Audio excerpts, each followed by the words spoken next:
evening, everyone. We are pumped to have you all here for the first ever Archipelago Community Showcase. My name is Farrak Kilhn, and with me we have...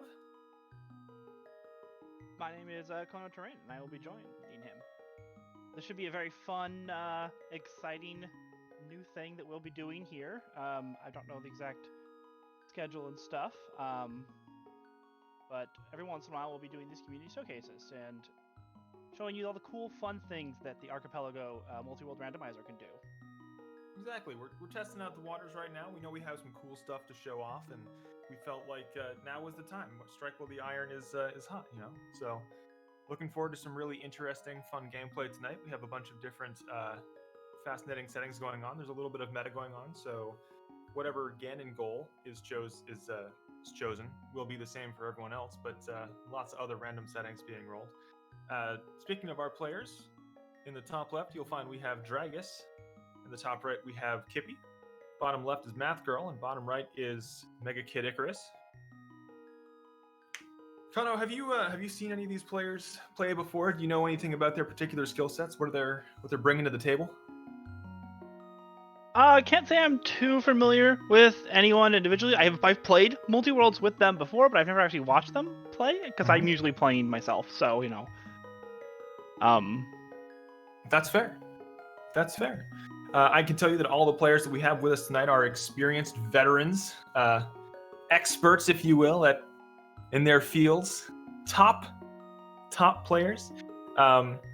I do have some experience with Math Girl's play style. She enjoys a good glitch here and there, so I'm sure we'll be seeing all kinds of strange, odd behaviors you didn't know the Link to the Past could do. So it's a very broken looking forward game. to some of that. Very broken. You know, it is really broken, and we say this a lot, but realistically, we're playing on the 1.0 version. They did the patch most it. broken version. The Yeah, most we broken. purposefully play on the one that's the most broken. It's the most fun. It is. It is the most fun. Look at all the fun things we can do with it. Oh, man. All right. We are now So I just guess we can waiting talk for the about- runners to get ready to go, I believe. Yes, we're just waiting on everything to be settled, and we'll get these games a-going. Do you want to talk about some of the metas and YAML settings that we have going on? Yeah, so every single player, we've rolled this with the meta, so that every single player will have the same goal. We don't know what that goal is going to be yet. It is still a mystery to us, but it's either is a 25% chance to be defeat Ganon, a 25% chance to be all dungeons, and a 50% chance to be fast Ganon. Once we know what it is, it'll be the same for all 4 players. And it will also be for the same for all 4 players as well, between 4 and 7 crystals to actually beat Ganon. Each player, though, will have their own, what they have set for access to Ganon's tower. Math Girl's, in the case of Math Girl, she's hard set hers to 4 crystals. Dragus has between 0 and 7. MegaKidIcarus has said, I want to have my GT open from the start. And Mudkippy is also going to be 0 to 7 crystals. And looks like they're off. To the races. The first thing you might notice here is, your MKI has started with 3,000 rupees, and you might wonder what the heck is going on. He's on B-Miser level 4, so all of his rupees and helpful items have just been removed from the pool and been replaced with dangerous, deadly bees. You say deadly bees, they're not that deadly. They're more... The most annoying thing with bees is they like to despawn your sprites. That's true. Very true. I mean, that sounds deadly to me. Yeah, it can be. Math Girl there on the left-hand side, you notice that when she talked with Uncle, the Uncle actually had something to tell us, and it actually gave us all a good welcome to the community showcase. One of the new things that it can do is plan text. You can put text on certain NPCs and different places throughout the game. Yeah, there's a lot of fun potential to be had with that, especially with things coming up like April Fools and all sorts of little events that we could do fun things in the future.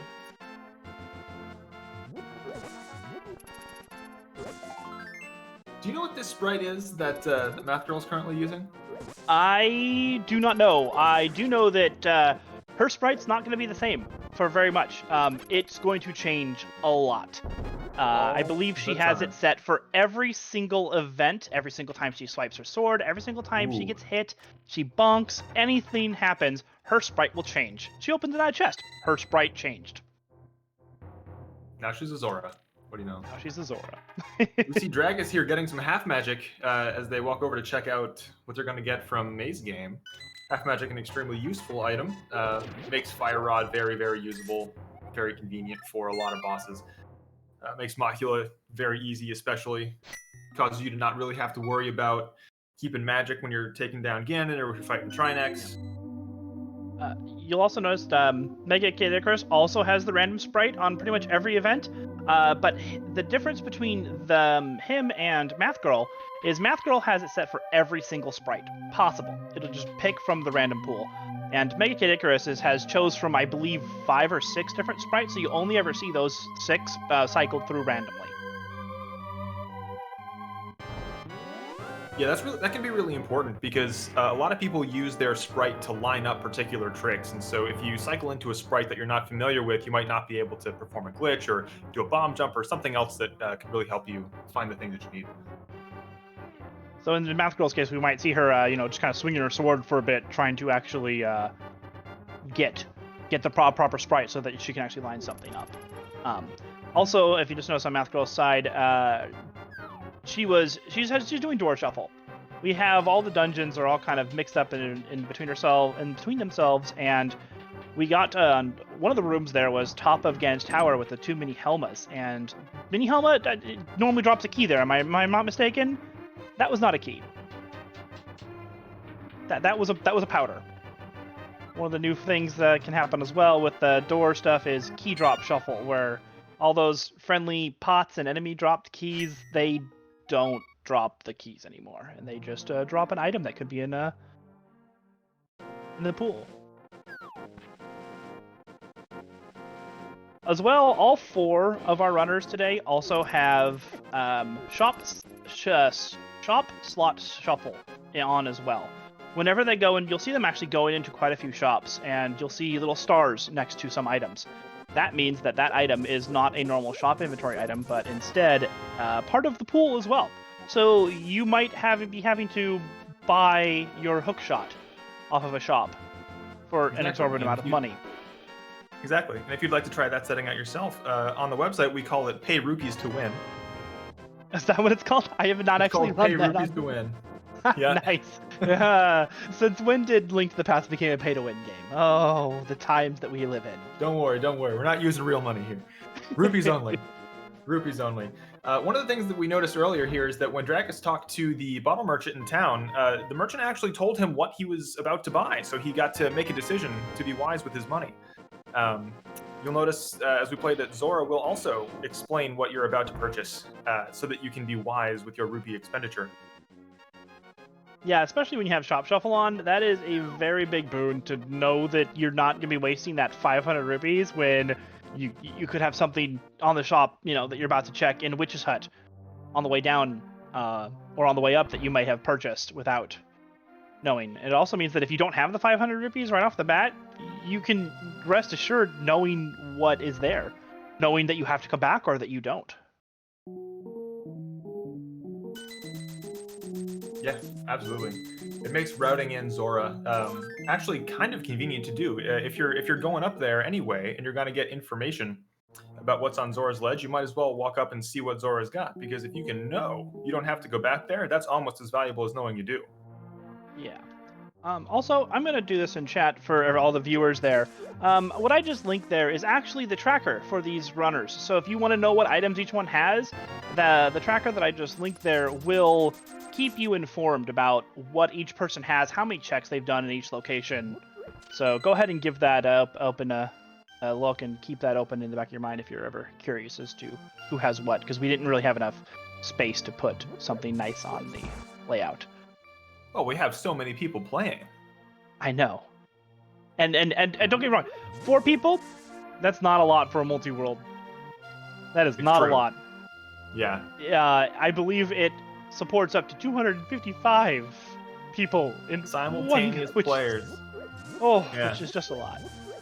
Yeah, Betsy 50, absolutely. I think the largest game I have personally ever played in had, I want to say 16 or 17 people. It was pretty high up there. Yeah. The highest I've done was 7 live. That being said, one of the other things that the Archipelago community does on a monthly basis is the async, which has the maximum 255 seeds rolled, and you can just kind of claim a seed, and you play it a few minutes every day, so you see what new checks you can do, and eventually have a really dedicated group of people that go through and beat all 255 seeds every month. Yeah, that's a really fun experience to get in on. I personally haven't played in one of those in quite a while, but I did play in the first, I want to say 2 or 3 of those things, and to my understanding, they have only gotten better. So not only that, but we do have the occasional community-driven async as well. Typically a smaller number of players, just with more seeds apiece. I'm sure you can get in touch with those guys over on the Discord and see how to get involved with those as well. They do operate, as far as I know, somewhat more frequently than our monthly standard asyncs.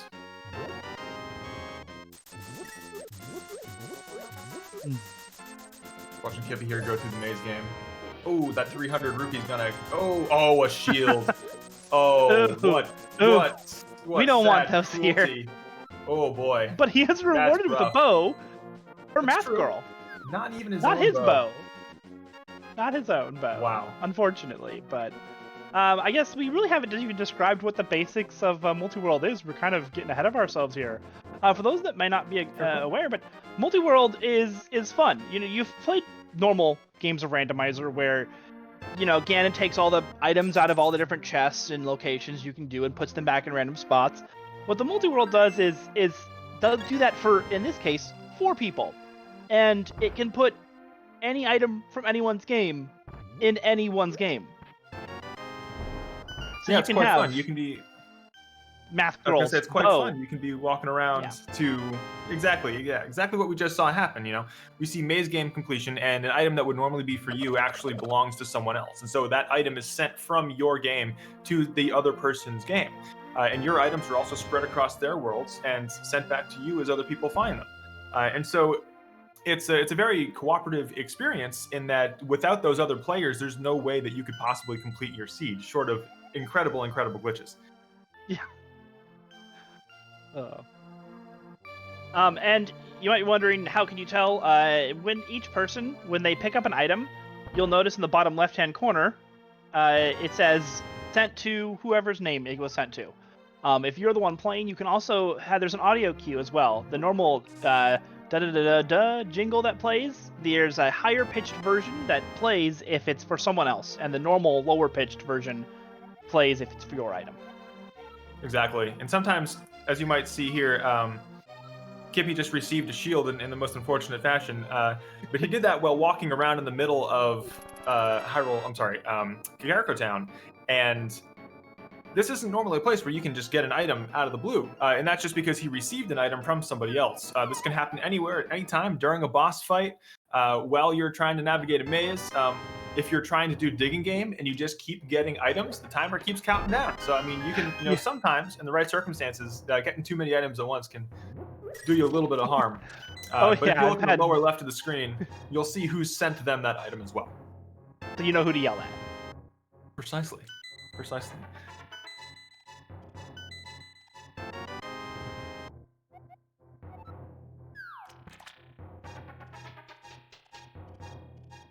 Okay, MKI finding a key to Misery Mire, being sent a key to Misery Mire, and also under attack by a vicious swarm of bees. It's going to be happening a lot. He certainly will be. Oh, already with the puns. Can't possibly resist. So let's talk a little bit about MegaKidIcarus' seed here. As I mentioned before, he has a 0 crystal requirement. He has level 4 bees set, all of those things. He has full shop shuffle, which means that all the items in all the shops are swapped around. Every single slot has been swapped around with items in the item pool, as well as once that you purchase the item that is from the pool, the base inventory behind the shop also gets moved around. So potion shop in the witches, not a potion shop anymore. Or it could be, but most likely not. He also has RNG. to be careful, because with so many bee traps, bees don't like to reveal themselves a lot. If you see that item on that shop, and it's like, oh look, there's my boomerang. You buy that boomerang, and all of a sudden you're being attacked by bees. It wasn't a boomerang. They can be very tricky, and it was. You have to be careful with bee trap on. Yeah, exactly. And one way to discover those bee traps is every time you enter a screen where an item is a bee trap, bees in hiding, if you exit the screen and re-enter, that sprite that's chosen for the item will change. And so if you come back onto a screen and notice, hey, I thought that was a boomerang. Why is it hook shot now? It's really some bees. You weren't supposed to tell them that. That was supposed to be them figuring it out. It's so much fun when you see someone for the first time not realize that's a thing. Yeah, well, we're not talking to the players, we're talking to the people. And the people have to know. Damn it, the people demand information. But yeah, if you look there, that's the potion shop. It's normal, 3 items, 2 keys, and a map. Beans, hint. Another bee refill there. Going back to Dragus' seed for a second here, something else we know about it is that he's going to have some type of boss shuffle turned on. And so you're going to see bosses in places that they really shouldn't belong. And if we're so lucky that he should roll a singularity, that means that we're going to see the same boss over and over again. And can you imagine all the Trinexes that we could have? Oh, especially because Dragus isn't the only one that has that possibility. In fact, MegaKidIcarus and Kippy, both of them have guaranteed themselves a singularity boss shuffle. So that means that the same boss will be in every single arena. Barring a few exceptions, Trinex can't be on a few because he's too big. But we won't know what boss that is until we see them actually beat their first dungeon and hop into the back. So let's hear and hope for a good, few Trinex singularities. Absolutely. And that can be really interesting too, because getting the right boss to show up, and if you just don't have the right item, you just might not be able to complete dungeons for a very long time. But on the bright side, if you do see a Trinex show up early, then you're going to get Fire and Ice Rod pretty quickly. At least you hope. Or, if it's Argus, you can get, you'd hope, yeah, right? You don't want to be stuck too long not being able to beat any bosses. Ice Rod on Ped. Here's hoping. Wait, that wouldn't be possible, Farrak. Oh, you're right, yeah, for a Trinex, yeah, you're right, because you'd have to be able to beat 3 bosses. Dang. Oh well.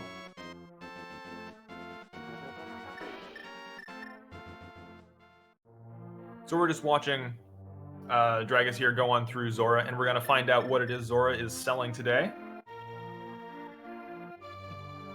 Being guarded by a bunch of weird random enemies, fire bars in the middle of water. Lots of fire bars in the middle of water. Here we see him choosing not to make that purchase. Oh, carp, as they say.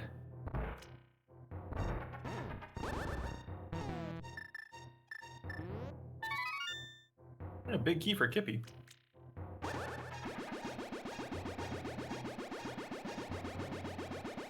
we're starting to get, far enough into this seed now that certain dungeons are starting to open up. Bosses are starting to become available. Extra checks are showing up in there. So those big keys can really start to determine where you think you should be going, what the logic is trying to tell you to do. It's really unfortunate here and there where sometimes you'll get, a small key. And this happens to me mostly in pod. But you'll get a small key, maybe 2 small keys for pod and nothing else. And you'll kind of start running out of things to do, but you know how many things are in pod, and you'll say, dang it, I gotta go. No one wants to go into pod with 2 small keys. You just go, you gotta go dip pod. And then you come back and you run out of things to do. You're like, all right, well, I've left. And then 6 minutes later, somebody sends you another small key to pod. Yeah. Just as you're approaching BK and you go, oh no. Gonna have to go check out pod. Yeah. Oh. Some of these seeds can get nasty. You know, I did just mention something interesting. BK, would you care to explain to the people in the audience what I'm legendary BK is? I'm not 100% knowing of like who originally coined that term, but I know somewhere at one point where they were playing a multi-world and one died was like, dude, I got nothing to do. I'm gonna go to Burger King. Let's go. And thus BK mode was coined. Absolutely BK true. mode is when you was... have nothing to do and you're just kind of, I've checked all my checks and I'm waiting for other people to go. Yep, it's just one of those artifacts in multi-world that can occur. Sometimes you need an item that's in somebody else's world and they just haven't picked up that item yet. And sometimes they just can't get it for a while and you can just be stuck waiting for it.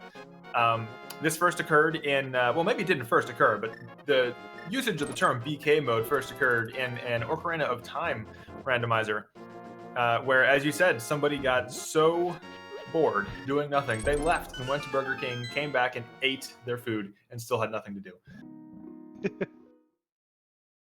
Yeah. So BK mode, you don't want that. We don't want to see that. We want to see some progress, some even distribution of items. Keep the action rolling.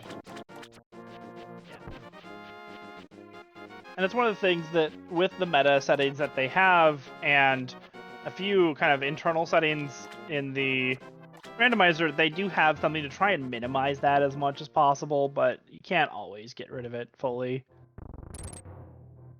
Yeah, I believe everyone here is playing with progression balancing turned on. And progression balancing is a fairly simple algorithm that just attempts to put some progressive items earlier in your seed to help prevent BK mode. You know, without that, sometimes a really important item can get placed far too deep into the seed. And in a multi-world context, that can be really punishing because...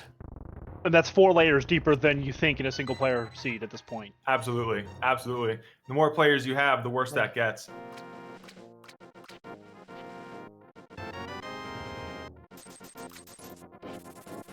We have an investigation into Desert Palace here going on. Oh, looks like that's not desert at all. In fact, we seem to be in Mire. Misery Mire, and that's not the entrance to Misery Mire either, is it? Couldn't say that's not the normal entrance.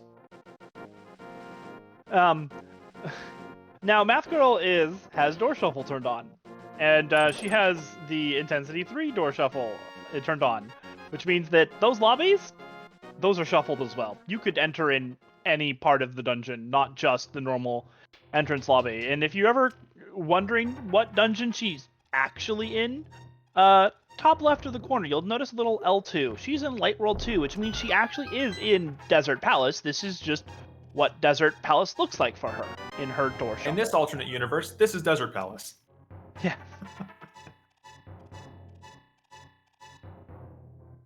That's interesting. It looks like... I don't know what sprite is going on right there. That's something. On whose screen? We're looking at Math Girl. Math Girl still? Oh, yeah. That's Ham Link. That's a ham. Ham Link. Okay. His head is a ham. Ah, all right, fair enough. Yeah. Yep. Finding 50 rupees underneath the pot that was once a key. Yeah. Really starts to test your game knowledge when you have to start remembering where every key is in the entire game underneath the pot.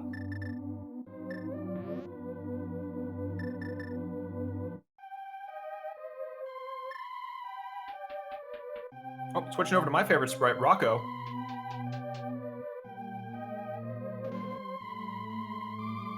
Dude, there are some really, really great sprites that have been made for this. Oh yeah, and the community's making more all the time. Non-stop. Some truly excellent ones. What's your favorite sprite to play as?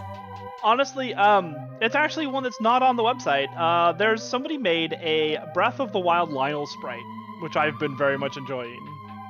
Ooh. Yeah. That sounds fun.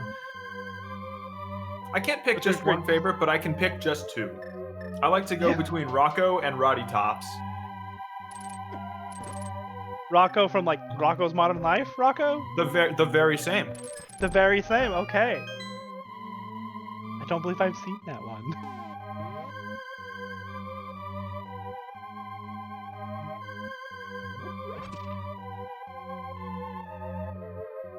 Meanwhile, Kippy here is he's hanging out in Aga's tower. Not something you normally want to do in a seed, but hey, when it's a normal, it's a dungeon. Indoors, it can be have just as many checks as any other dungeon, and as many items as any other dungeon. So it is another dungeon that you can just go in and find stuff.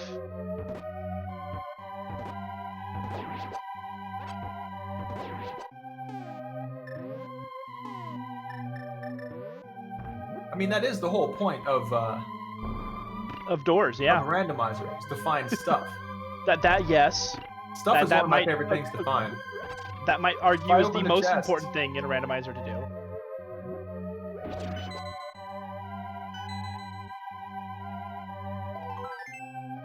An important thing to note with the door randomizer, though, and it's kind of a technical thing, but Link to Pass's their dungeons are kind of split into groups of 4 rooms, like 4 normal-sized rooms, and you only shuffle those within itself. They're called super tiles. So things like the right side of GT, where you're looking at the bottom of that hallway and compass room, those will always be linked with one another because they are on the same. They're essentially one room inside the game, and you can't really separate those very easily.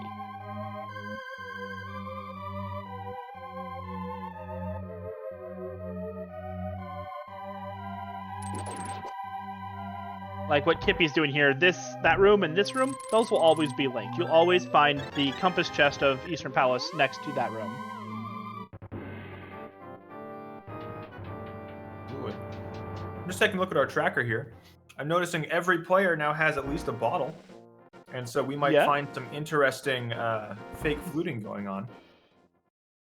Legend tells of bonking into trees with certain potions. You're getting into some really major glitches there, aren't you? You're excited already. Look, I've seen some very strange things happen, and I think it's fairly well known that I am not a big glitches user myself. I know a few of them. I can do most of the minor glitches, 1 or 2 of the majors. I couldn't YBA or like clip into GT or whatever, but I'm always impressed when I see it.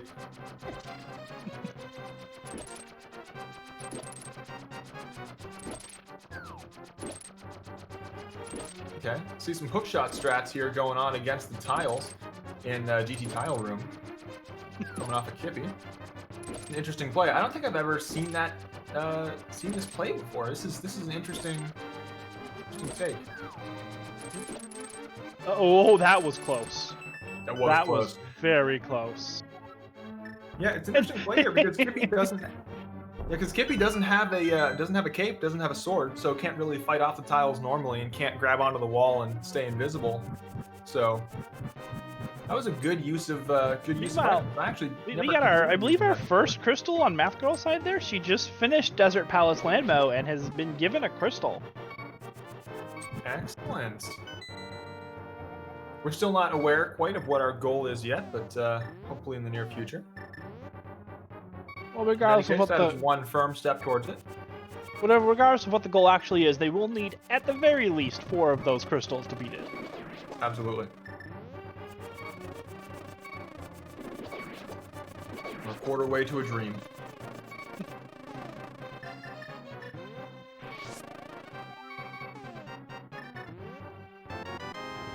Kippy, why did you just catch that bee?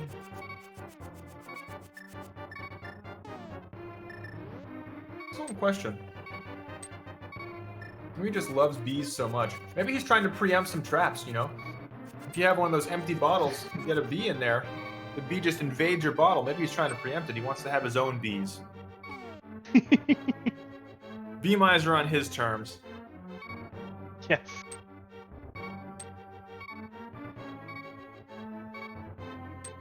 Looks like MKS is going to be checking out what's down in the sewers here.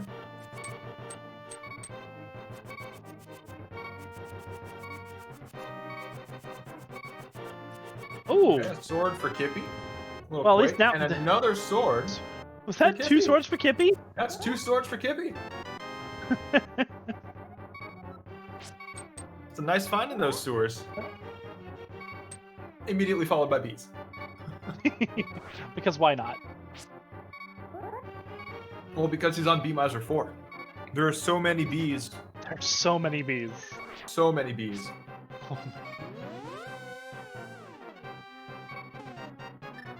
Noticing some locked doors in the sewers there that aren't normally locked.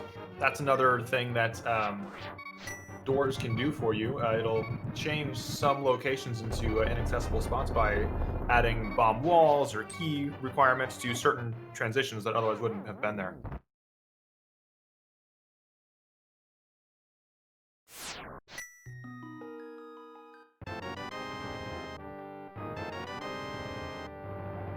Looks like we have Dragus being the first to acquire the duck. An exciting moment.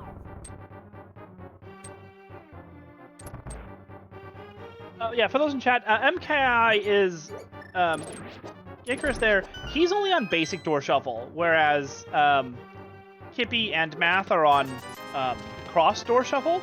So Icarus will have the same, like Hyrule Castle will only have Hyrule Castle rooms. So you'll be able to tell just by default which one they're in because it's only going to be shuffled between itself. Any dungeon, Desert Palace will only have Desert Palace rooms. Ganon's Tower will only be filled with Ganon's Tower rooms.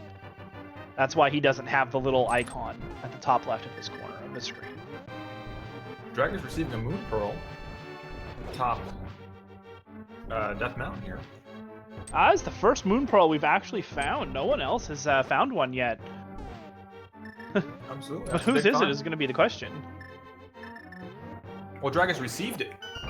Oh, Dragus received it. Received it as climbing up, yeah. Ah. So that's going to give him a lot of new checks.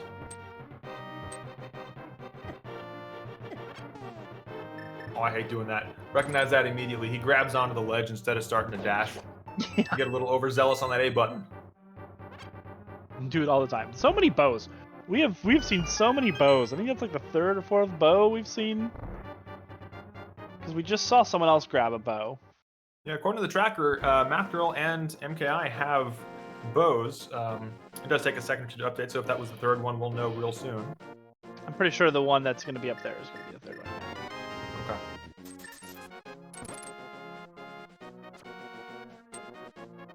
Once he gets it. Does he have the mirror, though? The question is actually, does he have the mirror to even get it? No. No, he does not. Ooh. You'll notice, actually, that he has a map instead. Oh. Last time I checked, didn't have a map. So the map is actually something that has been added for door shuffle. Because doors are weird and you might get locked in a dungeon that you kind of can't get out of, it gives you a map that you can use to return to the entrance of that dungeon. It's pretty much a mirror that only works for dungeons, not in the overworld. So once he actually gets the actual map, or the actual mirror, then it will replace that map and he'll be able to use it like normal.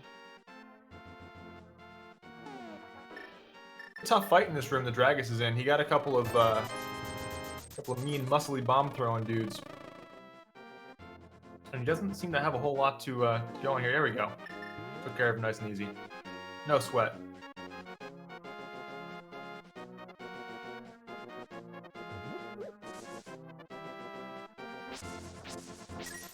Gotta make sure that switch is blue.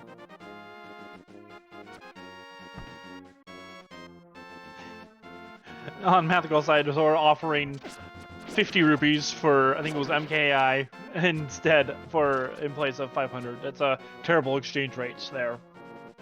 Yeah, but I guess when you're sending money cross-dimensionally, you know, yeah, the best you can do sometimes. Absolutely. Shipping costs are very high these days. Yeah.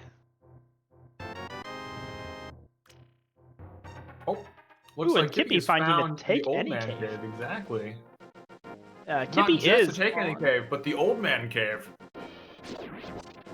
A sword to boot. Yeah. One new thing that I believe is unique to Archipelago is the fact that retro mode is not linked to a mode anymore. It's not standard, open, inverted, or retro. You can turn retro on and off dependent of the whether you're playing open, standard, or inverted. Absolutely, and the generic small keys are no longer linked to retro either, which means you could be playing a non-retro seed and still find keys in shops. Unfortunate recipients of bombs there for Dragus in the middle of that fight. His teammates betraying him.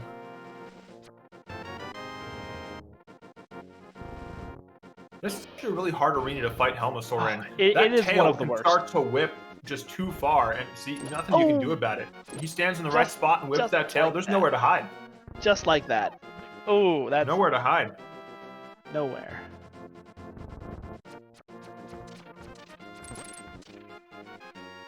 Looks like he's gonna opt to leave the dungeon and come back a little bit later. Can't say as I blame him. Oh yeah. We'll keep a note of that. He did find Hera, or Hera was mini mole or a giant Moldor. Moldor. Oh god. What's the name of that boss again? Helmosaur. That one. That's the one. That one. He's a dinosaur wearing a helmet. He is a dinosaur and he wears a helmet. That is an apt Helmosaurus description. Rex. Yep. Math Girl finding out that she only has a universal key for Kippy on her pedestal. That will not be something that she goes back to get.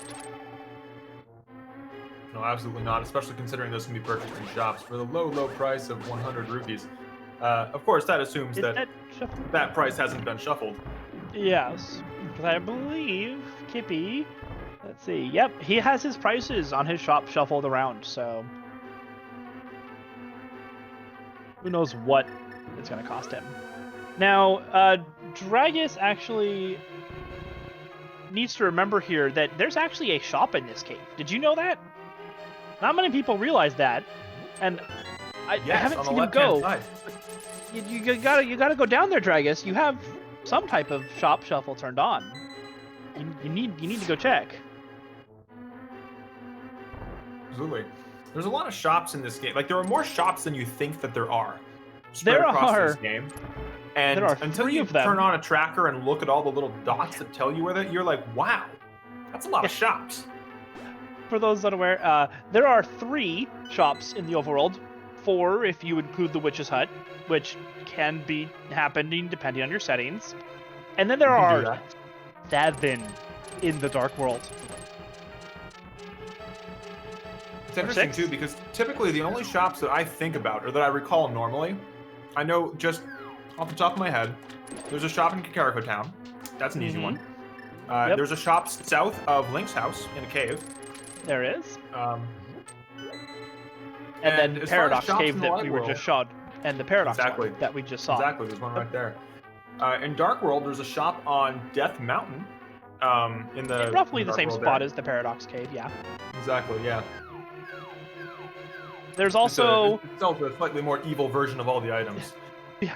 There's also a shop in Village of Outcasts, behind the Hammer Peg house. There's a shop in there that requires the hammers to get to, as well as one on Dark Lumberjack. And the one shop that most people actually forget about, because it's a place that you never go really any time, but in Dark World, just south of Lumberjack, there's a little kind of alcove there that actually has another shop. So there's 2 right there. So that area in with Shop Sanity turned on is actually quite valuable to go north of Village of Outcasts and check Bumper Cave in those 2 shops, because that's 7 checks right there. Remind me what's normally underneath the bonkable rocks north of Link's house, northwest of Link's house. I believe it's a fairy fountain, isn't it? It's like 4 fairies. Could be. I'm pretty sure that's what it is. It's just a little kind of, not one of the big fairies. It just has 4 fairies in it. Yeah, it's not a place we go very often. No, not unless you entrance randomizer, which is actually not turned on in any of these seeds right now. That is something they decided not to do because we don't want to make this too long of a showcase. Looks like that being said, is getting cursed by the bat. I believe MKI here, KidIcarus, does have dungeon shuffled, the entrance to each dungeon shuffled. But that's it.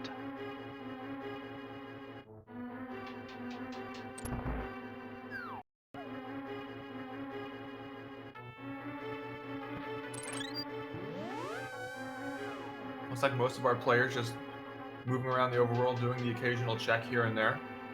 mostly on their way to other dungeons.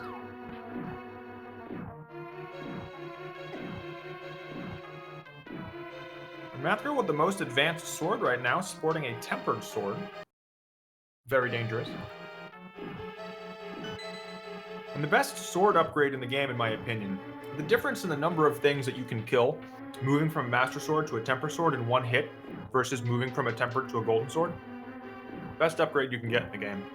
Oh yeah, and for its money. I mean, the only thing a Gold Sword really helps with is, I believe Trinex and Ganon really, and the number of swipes you have to take goes down significantly for those two bosses, and that's really it.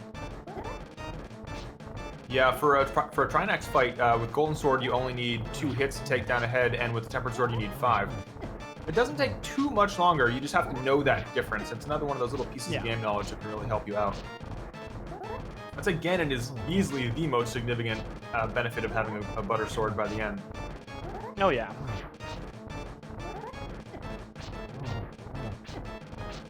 Seeing Kippy taking down the Armos Knights using the Master Sword here. Actually, the worst sword to have against Armos Knights. Oh yeah. Honestly, Kippy, pull out one of those boomerangs. Start damaging them with a boomerang. It'd be much better.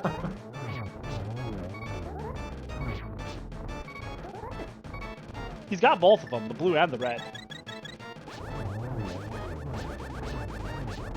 Go. Okay, use some sword. Kippy actually has Master Sword, not Fighter. Right.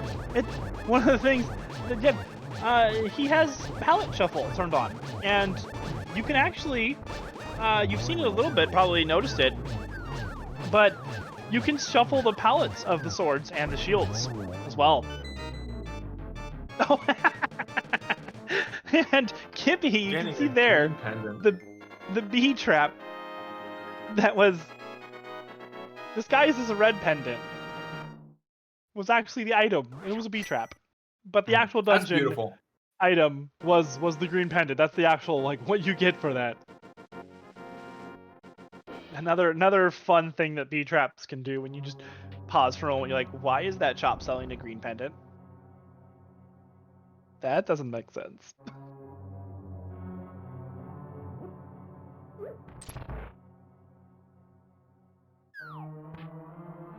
So we have Dragus here going back up Tower of Hera, face down their nemesis. Yeah, he has the hammer now, so maybe we'll see some hammer strats instead of bomb. I thought he had hammer last time as well. Does he? I could be wrong. It'd be strange for him to go for bomb here, but bomb is kind of convenient here because you just don't want to get knocked down that hole. Yeah. Don't be near the edge. There you go.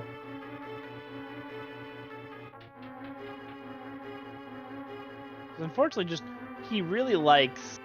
This room is so big, and I don't know if it's just his AI that likes to be in a certain coordinates of a room, but he just likes to be in that corner of the room, and he doesn't like to use any other part of the arena there, which is unfortunate. Yeah, all the time. Helmasaur loves to hang out on top of that hole, and it's just painful sometimes. Oh yeah. Ooh, that was a close call, right? Oh no. Oh, got hit by the fireball.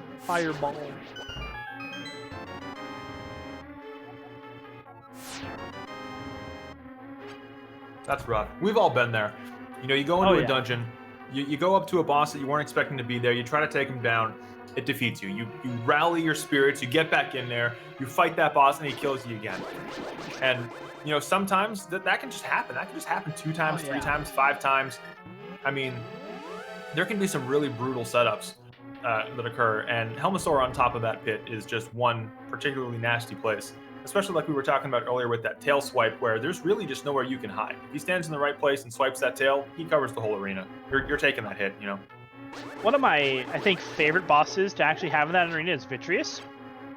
Because he can, those little eyeballs, they can hit you from anywhere. They will track you down and find you. I've actually seen players, and I love this strategy when Vitreous is on that arena, but they will stand up top outside of the arena and just throw bombs down, because you can throw bombs down onto him from that side and just kill all those eyes that way. Yeah, absolutely. It's a great strategy for that.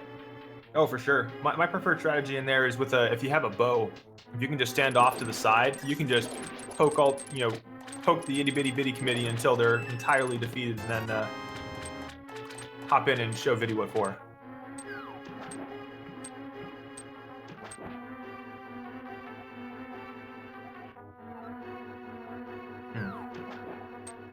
It's like the Hellway being cruel. That it does what it does. Leading into the back of Desert Palace. Of course. And then Which Misery Mire. Then leads into Misery Mire. Excellent. Excellent.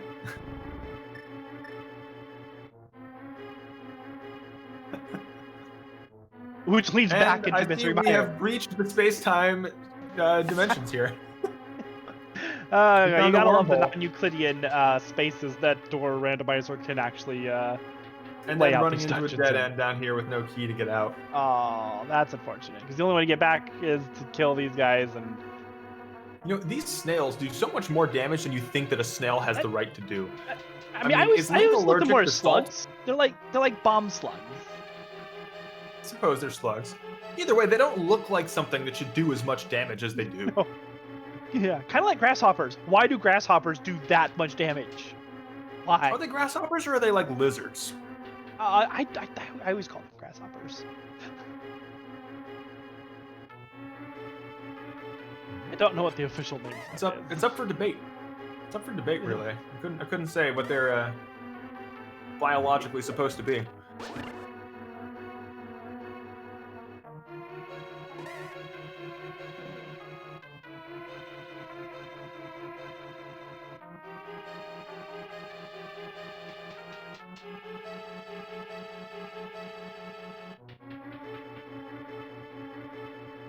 Really did understand quite what it is that makes the skeleton room inside of Eastern Palace behave the way that it does. Like, if you walk into specific areas of that screen, certain skeletons will spawn, but if you kill certain skeletons, it prevents others from spawning. So there are a maximum of 4 skeletons that can spawn in that room. But to this day, I still have trouble getting the 4th one to spawn, because you have to have the other skeletons alive and be standing in a particular spot in order for the 4th one to show up. Yeah, I don't know how that works either. I really don't. I know, I'm trying to remember as a kid, I only ever really saw 3 skeletons in that room too. Mm-hmm. And I think, I don't know, that was so long ago. Am I wrong? Maybe there are only 3 skeletons, but I could swear I've seen 4 in there. Again, this is one of those childhood memories kicking up, so maybe there are only 3. I could be wrong. I'm not entirely sure. But it's, now that, once you know how to do that room, you only ever see 2.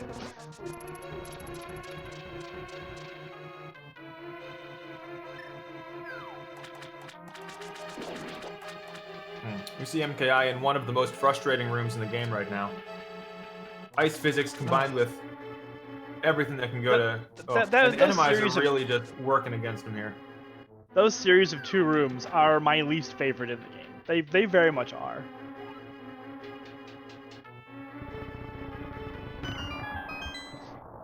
Oh, but he's got Blue Cane. That's the solution. That makes that easy, right? That's the solution right there. Does have to be careful though. Oof. Yeah, going right back to that blue. Oh no, he's got a blue potion. Okay. Oof. Good news. That's one thing doors can also do, and just be really mean with it. You just put one of these gauntlet rooms, right in the early bits of the thing. I mean, that means that he did walk into GT, so he kind of knew what he was getting into.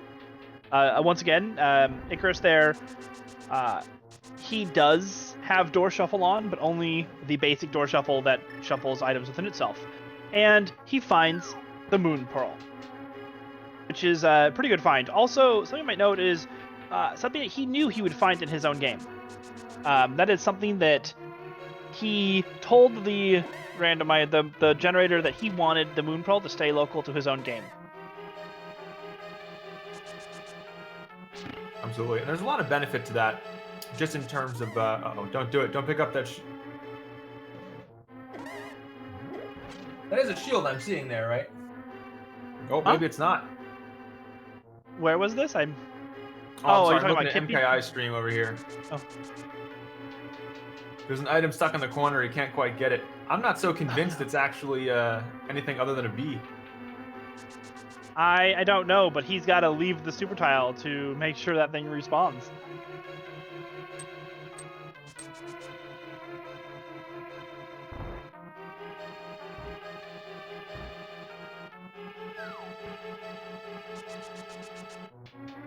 I hate when that happens. You had a Okay, virtual I high streamed five where that there bomb- from Kippy and Math Girl, kind of crossing each other. Nice. And funny enough, they're actually both in Palace, Eastern Palace right now.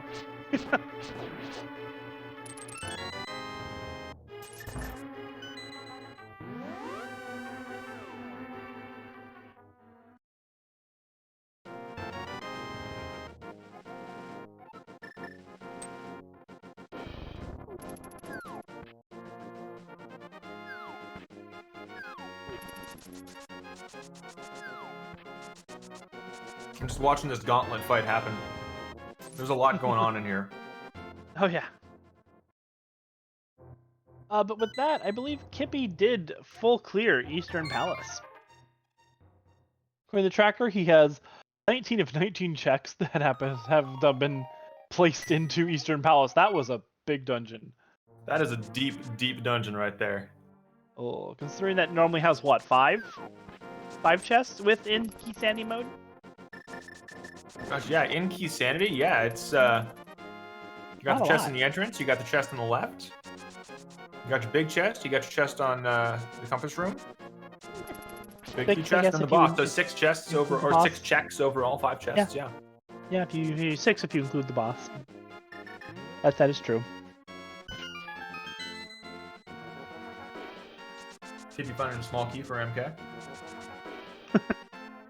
A little bit dirty, but I'm sure MK doesn't mind. A key is a key after all. Oh yeah. But MK, going, oh look, it's a blue potion. Nah, it's just bees. Oh, and we see Kippy just ignoring physics entirely. Jumping over a wall.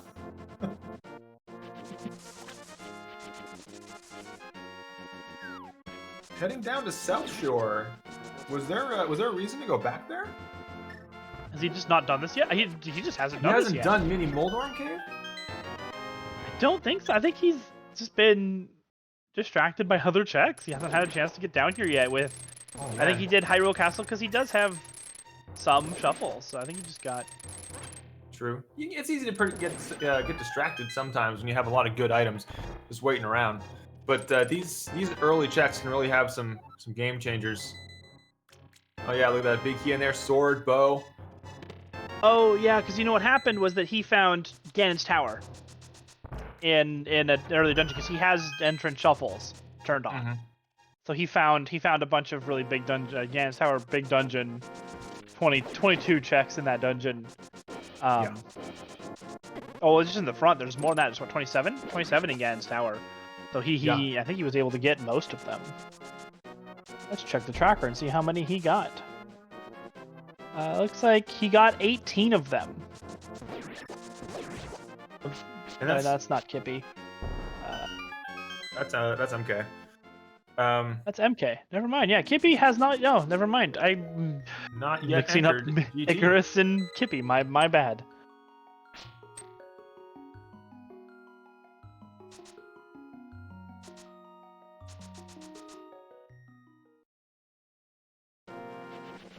And at this point, we see all of our players finally have boots. Got to go fast after all. Always a good one to find, just to help speed things up. Or in some cases, worse players, just increase the bonk count. Absolutely. Looking at this tracker, I'm noticing that only a single fire rod and a single ice rod has been found across all games. And not even on the same game. No. Yeah, Dragus has the ice rod and Math has the fire.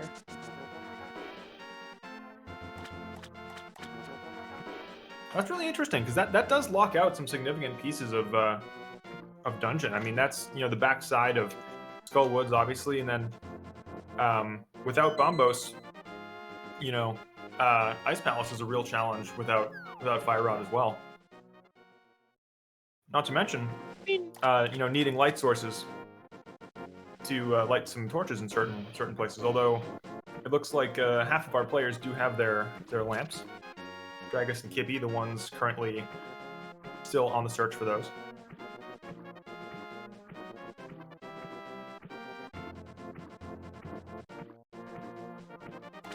So yeah, on Icarus here, you will, I believe, does he have his hammer yet? Yes, he does. So one of those shops that he's about to go into. No, he's doing chess game first. Oh, we thought. Because there's a shop down there in that the hammer peg house. Yeah, like we talked about that earlier. Hopefully they'll remember on the way out here. You know, I think that's Brett's chocobo. The one that looks a little bit like a bird. Uh-oh.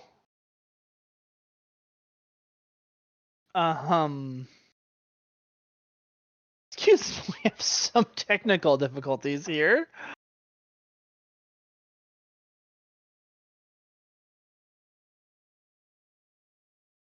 Don't worry. Our technical team has been notified and they're working to resolve the issue as quickly as possible. If you have any support tickets you'd like to enter, please type a number of your support ticket and enter it into chat.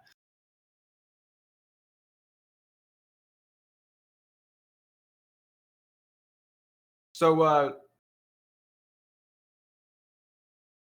I noticed that here in the on the top left we have Math Girl, and in the top right we have Math Girl. Bottom right, you'll notice we have Math Girl, and in the bottom left we also have Math Girl. This is a single player 4-player. Is this what they call the Math Girl singularity? Is that what happened? Is that what's happening here?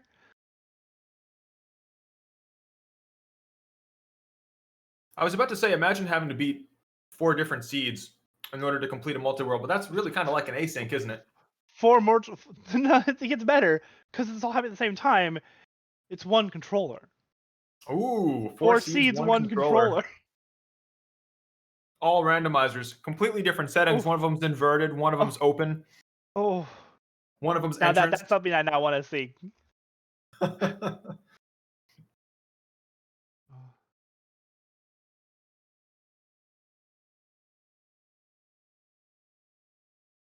Oh, we got some ticket numbers in chat. We got Malmo with 42069. Very nice, very nice. We got KTF with 6942. Perfect. Blum with 69. Some nice tickets in the chat. Nice tickets.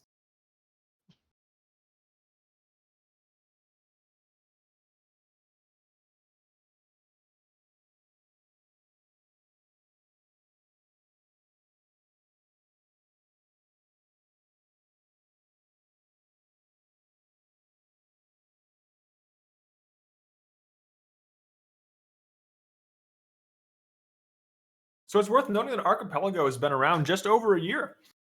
We recently had our 1-year anniversary from the first commit.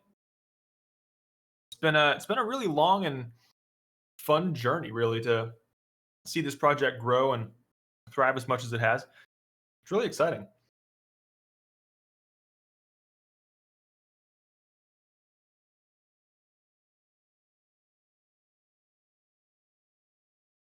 Just watching the tracker update here as we go. I'm noticing that MKI, the only one with any kind of glove, Dragus, Kippy, and Math Girl still entirely without any hand protection. No gloves, no mitts. Dragus also found his ice rod. He is now Trinex ready. Ooh, hey. If only 'twas a singularity.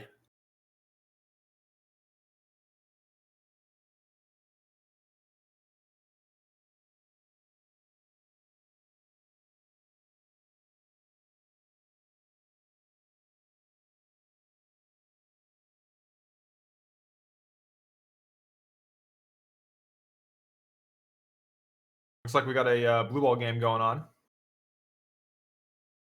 I haven't been keeping count, have you?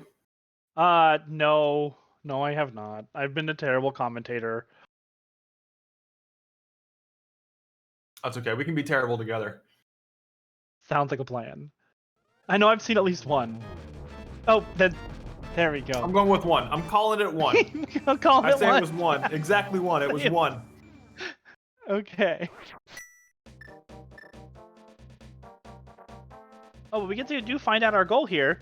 Oh, we have an all dungeons seed. All dungeons. And a glove on the pyramid. You were just talking about there not being very many gloves. Well, now we get some more. And it's for Dragus. Well, strap in for a long night, ladies and gentlemen. We've got all dungeons. We gotta do everything. We gotta take out the light world. We gotta take out the dark world. We gotta take down Aga. We gotta take down Aga again. And then we gotta kill the pig. I don't know about you, but I'm in the mood for some bacon. I could have. I'm hungry enough to eat 4 pigs right now. How about you? Oh, not quite that much. Eat pigs. No? Maybe just like a quarter of a pig. I'm good. A quarter of a pig? Okay. Yeah. That's still a lot of bacon, really. It's still a lot of bacon. Yes. Still a lot. But we can share with the chat. We'll share it with the chat. So yeah, that is something that is going to be, again, that was in their meta file. So we now know that every single player is going to be needing all dungeons to beat Ganon. That's right. Everybody has to suffer through it.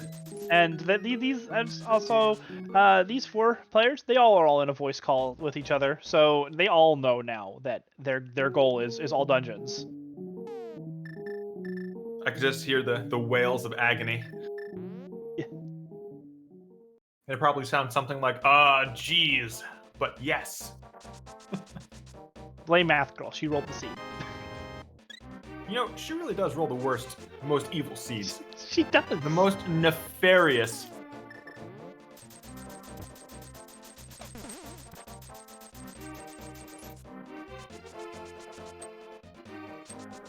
Looks like we're getting ourselves back in order here. Pretty quickly, so. Things are looking up.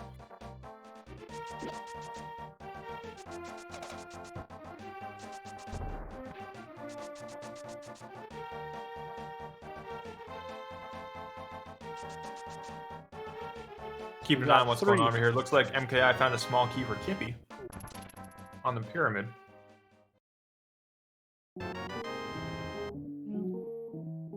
Oh, we see half magic and bombos in a shop inside of Kippy's world here.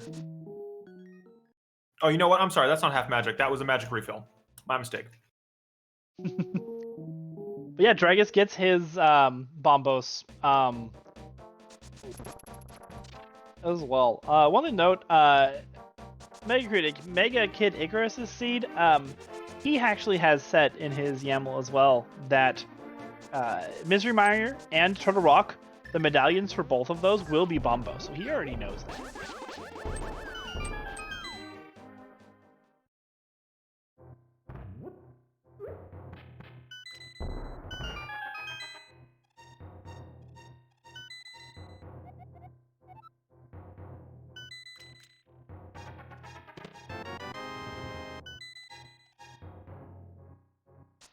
Just watching this tracker here, I'm noticing that only Dragus has the flute, which means through traditional means, anyhow, only Dragus would have access to Misery Mire or the swamp area.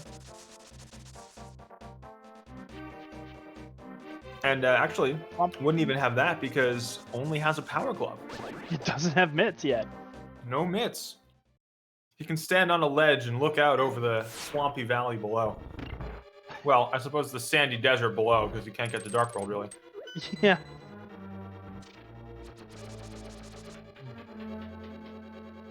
But it is worth noting that even with Kippy, Math Girl, and Icarus, I believe, those dungeons that you would normally say, oh, you know, Eastern Palace needs the bow, Misery Mire to get to the boss, you need the Cane of Samaria. Indoors, not so much. It could be that you don't require the Cane of Samaria, even in all dungeons run, at all, to beat the game. You can get through GT and Misery Mire without them. Or it could be that, you know, the first room that you walk into is like, do you have the cane? No, sorry, you can't go any further into Eastern Palace because doors. So it's really going to be, even with all dungeons, it's really going to be hard to say what items will actually be needed for Go mode in these cases. It might even be the case that big keys aren't even required. Absolutely. I mean, sometimes you walk into a dungeon and the first room you enter is the boss. Yeah. It can't. I mean, it has to at least be one room apart. I suppose that's true. You got to go into the lobby, and then the lobby goes directly to the boss. Yeah, I've seen pretty that a much. few Like times. if you That's walk all- into Eastern always- Palace and go straight in there, and oh look, try next. Oh, that's nice.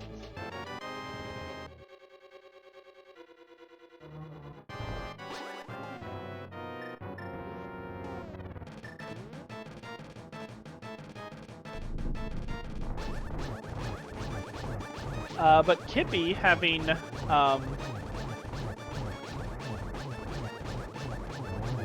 what's the word I'm looking for? Marmos Knight's here. Let me double check my notes here, but he's on a Singularity boss shuffle. So Kippy is going to be having nothing but Armos Knights for the entirety of all of their locations. A lot of big angry blue dudes. That's a lot of big angry blue dudes and a lot of angry red dudes. There we go, breaking out the bow for that last Armos kill. I'm not 100% certain. Can Armos Knights be on every arena, or are they limited from the Moldorm ones? I don't believe they can be in the Moldorm arena. I don't think, yeah, because I don't think I've ever seen them in the Moldorms. So on those two I've never seen them particular myself. ones, yeah, on those two particular arenas, they won't. They'll be another boss. But I believe they will both be the same boss. They will both be the same boss. Yes. Oh, don't you love having to bomb open Ice Desert Palace of Darkness once you enter it? Oh, it's one of my personal favorite things. Ooh, validation arrow found by Dragus. We were talking about it before. You know, walking into the lobby directly into the boss. Well, here you go. Well, Icarus showing us that you walk into pod, you go up one room, and you got blinds. The blind boss fight in the boss, right? Isn't that how the dungeon normally works? pretty sure that's how it goes, yeah. Yeah. That's actually not too far off of how a go mode big key sanity might go inside of Thieves Town. Because if you have a big key and you're already on the way out, I mean, you just hop on in, go to the right, walk north, and fight blind, you know? Oh yeah, it is one of the big ones. You say that, but that's not gonna be the case. You still have to go rescue the maiden. That's true. If blind is there, you have to go rescue her from the cell. And that's an important thing to note. That is a change from some of the other randomizer methods out there. Even if you have boss shuffle on at all, and blind gets put there, you still have to go rescue the maiden. Even if boss shuffle Absolutely. is on. It's a critical element that is in one the, different. yeah, it just wouldn't feel right if you didn't have to, be betrayed by the maiden before you get to fight blind. If there are other bosses there, then they will just show up. But even with boss shuffle, you walk into that room, it very well, you still have to go rescue the maiden.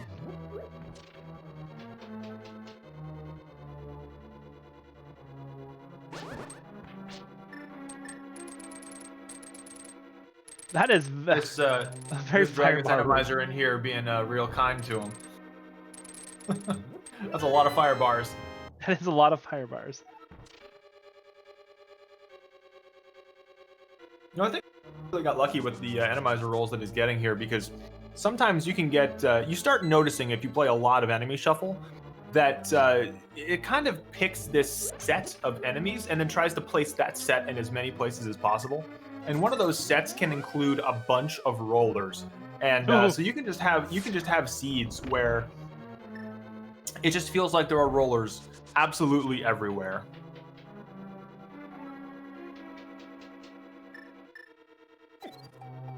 In fact, that happened so frequently that we finally got implemented into Atomizer that if you have a standard start to your game and you have enemy shuffle turned on, enemy shuffle is temporarily disabled during the escape sequence, because sometimes you just get rollers that prevent you from escaping at all. That has happened to me in the past, and well, I laid back and took a nap while people found me enough hearts to make it out of there.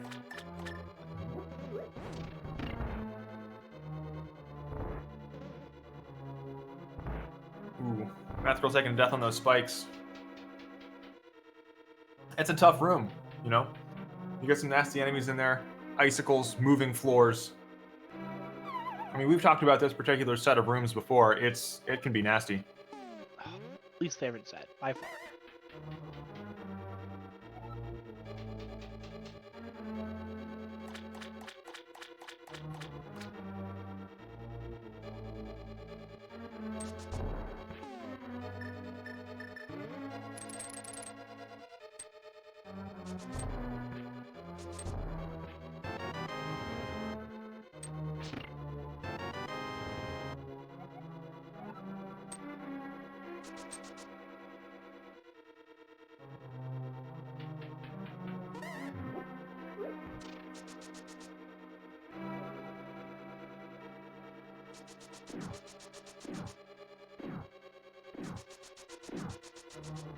Yeah, Icarus there forgetting to swap that switch over. Having it on the wrong side. That's one thing that doors can make very challenging. And getting locked out with a key. Doors can be very challenging at times. Just being able to figure out where those crystal switches need to be, because it's really just kind of random at doors where you're gonna run into these crystal rooms and what pegs need to be up or down. Yeah, absolutely. I mean, there are challenges presented really at every twist and turn in this randomizer, and that's part of the beauty of it, is that, you know, every time you play a randomizer, it's never the same game, and that extends very well into multi-world, where every time you play a game with a group of friends, it's an entirely different experience the whole time, and so you have this different experience that you can talk about with your pals while you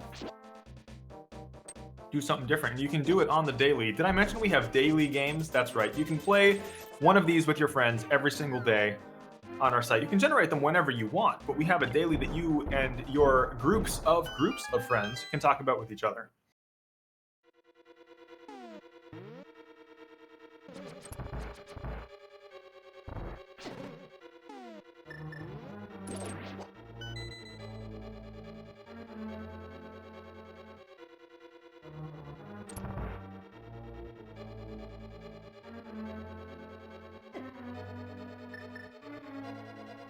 Is that the red 20 on MKI's side?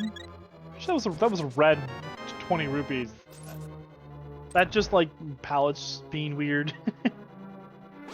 Are 20 rupee drops not typically red? No, not that I last checked. What color are they? Blue, well, obviously. I think those are 5s.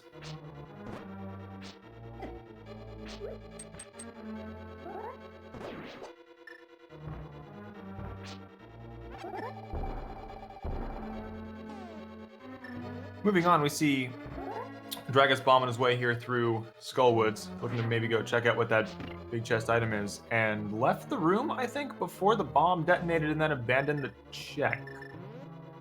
Do we not have a big key? Does he not have the key? He might not have the big key, so he just said... Could be that, yeah. We can check. Let's go check that tracker. He is in... Does have the big key. No, he does not. Dragus? Dragus does not have the big key to Skullwoods. Not according to the tracker. According to the tracker, maybe refresh? Looks to me like he does. Okay, refresh. No, still doesn't. You know what? I'm looking at the wrong column. You're right. He doesn't. You were looking at Swamp Palace, I was looking at the column right below blind. For some reason, I was like, oh, Skullwoods, that's definitely blind fight, right?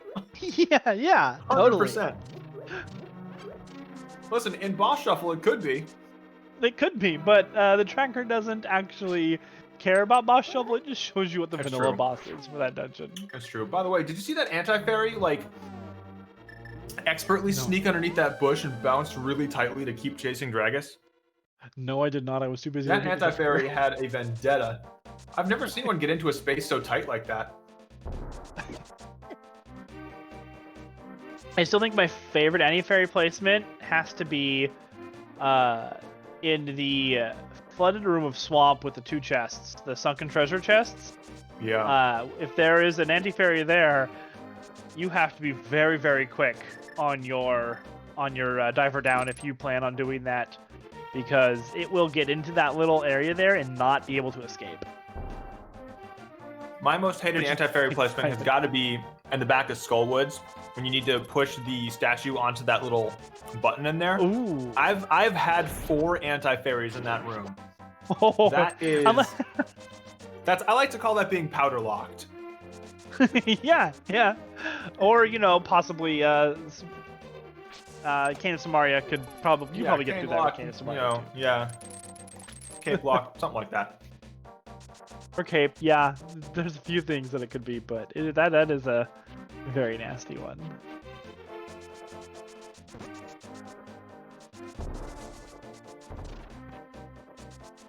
I love watching that duck on MegaKidIcarus there just spit out the hook shot. It's hilarious.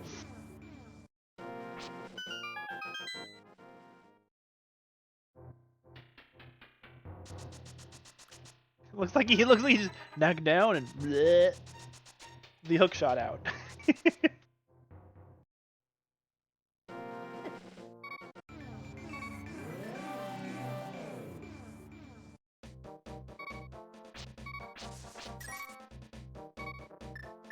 All right, my apologies. I was dealing with something on the side here. So, what's your feeling on this multi-world so far? I mean, we know it's all dungeons. We have quite a bit ahead of us. We've seen a few crystals, several pendants be obtained already. Only 2 flutes acquired. Mathrill's still missing the hammer, and everybody's got boots. Yeah. I mean, I think on the all boots alone, this is just a good feeling. Well, with all dungeons, most people have flippers now, so that's good. Get us access to Ice Palace, but sort of we without mitts we can't get into Ice Palace for most of them, and we're gonna need that. So we're gonna need to be finding those mitts because we need to get into Ice Palace. We need to get into GT. We need to get into Turtle Rock, and all 3 of those dungeons require the mitts to get into.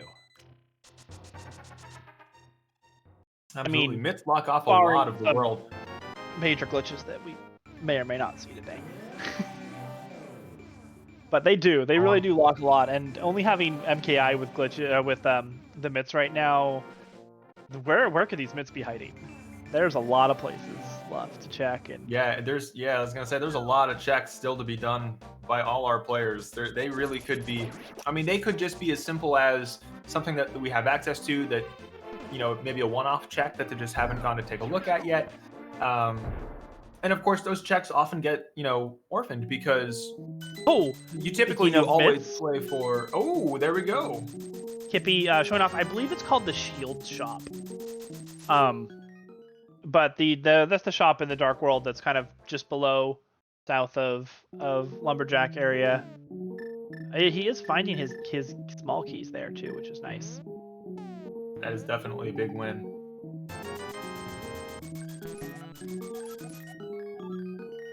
No more bottles, bucko.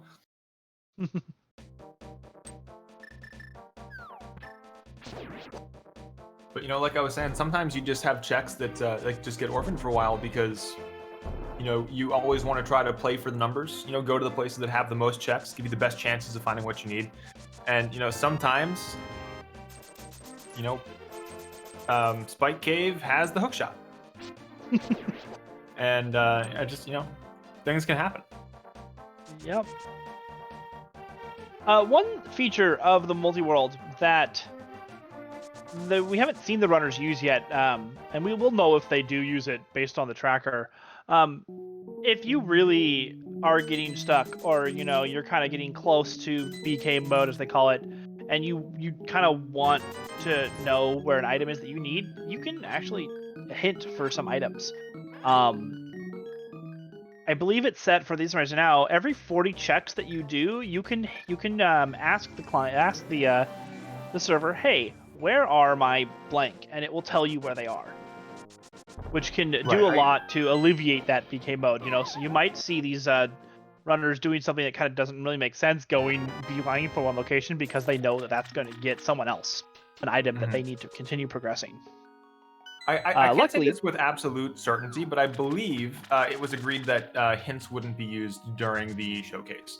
And of course, all of our runners skilled enough to not need to rely on those hints, they'll be able to find everything without trouble. But you're absolutely right; those can be used to alleviate that BK problem.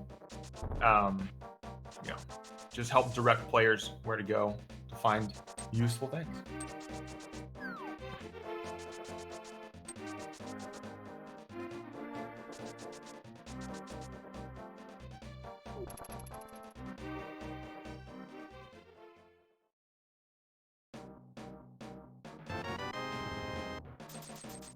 See Jeremiah being escorted by MKI here. Take him back home and see what the Smiths have been working on lately. Also note, he still doesn't have the mirror. He's the only one at this point that doesn't have it, and he had to do the really icky just save and quit method to get here, and he has no real way of getting the purple chest to continue this chain. It's not a fun chain. And what is he rewarded with? It's a real struggle to get through this game without a mirror. There's just so many things that are made far more convenient by it. It doesn't open all that many checks. It does lock out a dungeon. It does lock out, Cave 45 and Checkerboard Cave. But just even in terms of navigating the overworld, it makes things so much easier. Simpler. You can do things especially like routing Pod and Eastern together, and Desert. And even just inside Pod. Well, I guess it doesn't even matter now because doors, and he has the inside one, but in a vanilla set, which you don't have to do all these craziness they're doing here. It can very much just help in Pod. Pod is one of the worst dungeons to do without a mirror because you have to lock yourself in so many places in that dungeon. You just walk everywhere. And we see one of the more annoying arenas here, where Kippy's at, trying to do any boss fight, really. Oh yeah, it's so small. You don't really quite realize it. It is a very small arena. Absolutely. I think it's and just to help by the fact that it's lined in spikes and the floor is moving. Like it is a terrible arena. Yeah, it's a festival of lag and misery.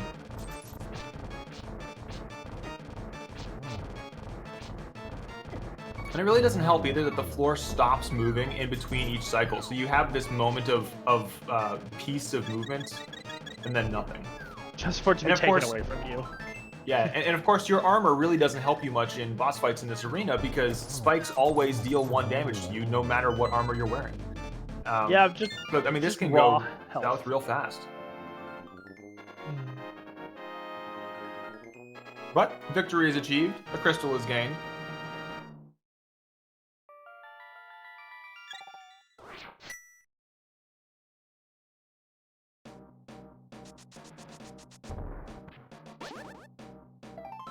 Ooh, narrowly avoiding a chain chomp over on Dragus' side here.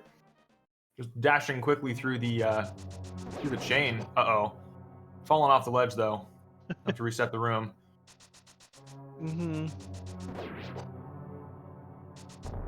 Now, do you ever throw a bomb over that pit so that you can come back to it later? Or do you wait till you're on the inside and then throw? Well, so more recently I've actually been playing Key Sandy, so I've just been bomb jumping over there. Okay. Because I've actually found that I really enjoy Key Sanity. He's a lot of fun. It can be very complicated and very cruel, but oh yes. But no, I usually try to remember more when I'm walking that dungeon to actively throw a bomb over there when I'm going up the first time, because I know that's what you should do, but I don't always remember. It's one of those things that muscle memory will eventually get you to do, but remembering to do it at all so that you can train your muscle memory is the real challenge. Yeah.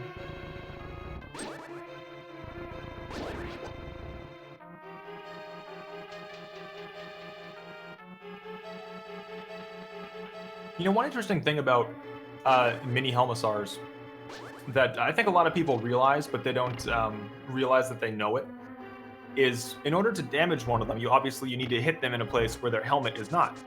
But the direction that they're facing and the direction Link is facing are what determines whether or not you can hurt a Helmasaur. So if you are facing upward and there's a Helmasaur right next to you facing downward, and you turn to the left, if you hit them with a sword, even though your sword, as the graphics would show, hits them into the helmet, technically you're facing in a direction that the Helmasaur is vulnerable, and so you can kill the Helmasaur. Yeah, the Super Nintendo, they weren't enough to be like, make smart hitboxes. They're just like, you got close and you're facing the right direction, so you're good. Gotta love the limitations of yeah, and hardware. I mean, for 1991, that's a great solution. Oh yeah, because you've essentially made a very complex mechanic pretty much work most of the time. Oh yeah. Looks like we have a traitor running around Darka right now. And an imposter. Talking about old hardware, it is important to note that the multi-world actually works on original hardware. Absolutely. If you have a SD to SNES card or some type of card that you can plug a USB into, the card itself, or if you're using a Super NT or one of the other mini SNESs that they released, there are ways that you can make it work on original hardware or slightly newer original hardware, and it works just fine. Absolutely. And it's a great feeling to be able to play these games. Flash card can get it done for you. A little bit of trivia about the SD to SNES that you mentioned. They were forced to change the name away from SD to SNES to FX Pack Pro because the company that owns the trademark on SD sued them. Yeah, I heard about that. Yeah, so the new it's the same hardware, but it's called the FX Pack Pro now. But it's been out for so long, most people still know it as the SD to SNES. So that's what mine says on it. I actually have both. I was under the impression that the FX Pack had slightly different hardware, and it does actually. It has a mini USB port on the top of it rather than it has a micro on top, whereas the SD to SNES has a mini on top. So, yes and no. The SD to SNES, the one that you're talking about, they did release the FX Pack Pro under the SD to SNES name. It's called SD to SNES Pro. And it is the same as the FX Pack Pro. And that's the one that I have. It does have the mini on the top. Interesting. So they did release it very briefly underneath the SD to SNES name, but it's got a Pro added to it. And then they had that happen, and they had to change the name to FX Pack. Interesting. All right. Depending on what version, because they have. But regardless of what version you have, all of them work with this game. Absolutely.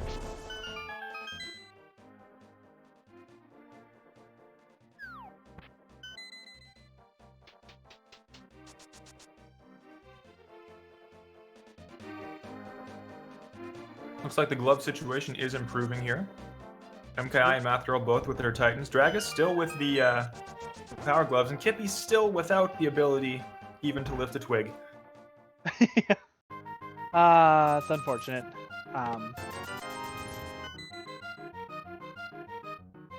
But it happens. We're gonna have to find it somewhere.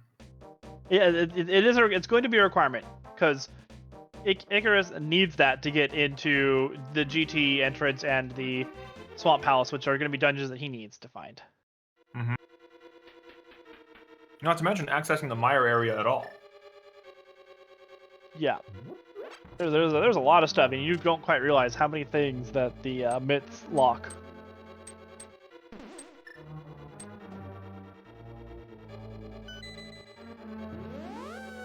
Noticing all of our players have at least 2 of their medallions, save for MKI, who has no medallions. None of them. So that's at least 2 dungeons that can't be accessed right now. Or at least 2 entrances that can't be accessed right now.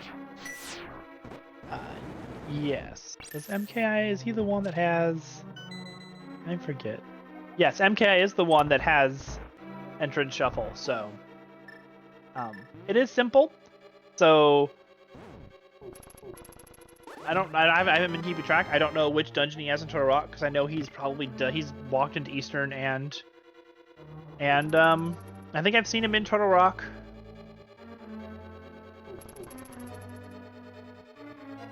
Yeah, I'm not entirely sure which dungeon's going to be up there, but he will need it eventually. Well, with the help of our tracker here, we can sort of figure it out. We know he's finished off Desert, and we know he's done Pod. Well, I'm specifically for the ones that can be in Turtle Rock, Desert, Hyrule Castle, or Turtle Rock itself. But it looks like he Simple hasn't. Shuffle, yeah. Yeah, because he is on Simple Entrance Shuffle, so it has to be one of those three. And Hyrule Castle he's already been into, Desert he's already been into, so yeah, Turtle Rock must be in Turtle Rock. Yeah, I think you're right. Sometimes that can just happen with the entrance shuffles that, there's only 3 places they could be, and, there's a decent chance that it'll just roll vanilla. Mm-hmm. Or maybe French vanilla, because I mean it can be there, but you could have all your entrances shuffled around still within the dungeon itself. Yeah, yeah, absolutely.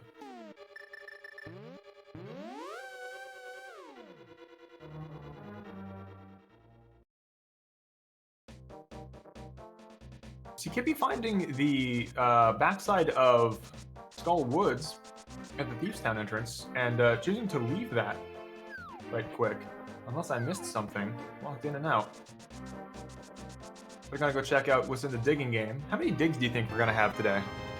Oh, how many is Kippy gonna have? I think it's gonna be not very nice. I'm gonna guess 23. Ooh, I'm gonna go with 17. What do you think, chat? Tell us, how many digs do you think?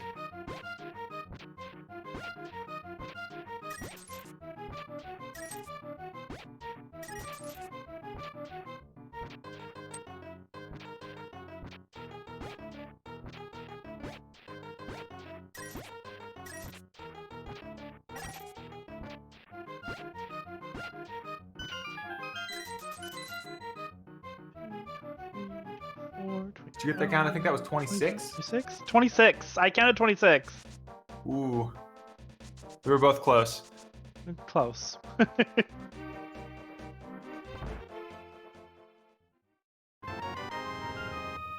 Kate pointed out something, I did mention this earlier, and MKI definitely does only need Bombos. He has set his 2 medallions to be Bombos.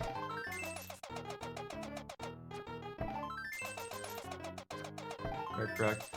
We see Kippy here practicing the arrow game. If you stand in a correct spot and time it just right, you will always land your shots on those Octoroks in the back, guaranteeing you a fair bit of moolah. Oh yeah, if necessary. Important note: you say always. It only works the first 3 times you do the game because every time the text pops up, one row moves slightly before the other, so they get off sync. But yeah, as long as you stand right next to the dude. And the little guy in the back, as soon as his kind of center of him is lined up with the center of that second curtain, you just fire the arrow and it'll hit. Something that you learn to do in Shop Shuffle because you do need the money. It can also be very useful for retro, where money is just useful for firing arrows, and Kippy a victim of both. Yeah. Ooh, finding a sword, tempered though. Sword. Nice. It's his own sword. It's a nice That's his find. own tempered, which turns out to be more butter colored in his sprite shuffle rather than that normal bacon color. Yeah, absolutely. But like we talked about before, that tempered sword upgrade, the best sword upgrade that you can get in terms of damage increase, or at least the number of enemies you can kill in one hit per upgrade. So definitely a big boon to have. Makes the Trinex fight a lot easier, makes the Ganon fight a lot easier. Oh, we just found a Moon Pearl on Math Girl's side, which I think went to, I think that was her own? She's the last one? I can't tell if that was for her or for Dragus. Yeah, I couldn't see that, but I did see that Dragus received a lamp from Math Girl. Yeah. very convenient item to have. It's not strictly necessary. You can, navigate dark rooms without it, of course. But also important to note that, oh no, Dragus does have his fire rod. It's a fire source, Yeah. Right now, like MKI, it's his only fire source. Something I have noticed here, we have had a hint be used. Looks like We have indeed. Kippy, not Kippy, but MKI has hinted to try and find his fire rod. And we now know that it is in Kippy's world. It is in the...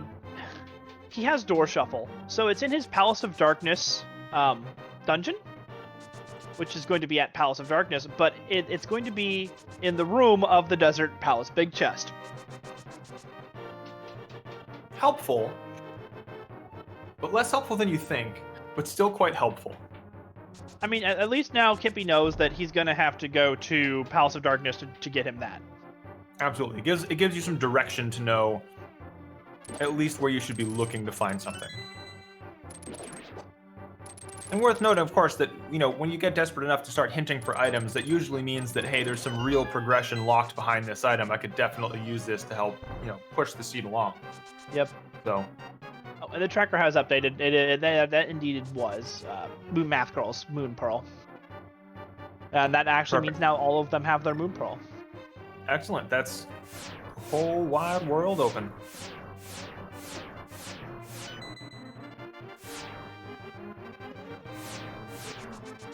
In terms of important checks to find, Kippy is missing.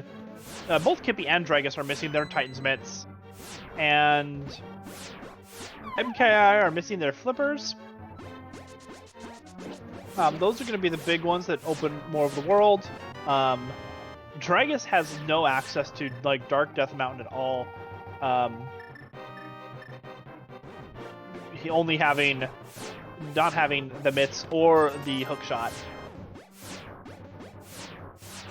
Well, he does have mirror and hammer, so you can get light so side. You could get up Death top Mountain and go over to the right. Yeah, you're right. No dark world access over there. That's a tough place to be in. And we see. Oh, Math Girl just received the flute. Big benefit. That's going to open up the Mire area. So that's Mire Shack and Checkerboard Cave, not to mention whatever's inside of Mire itself.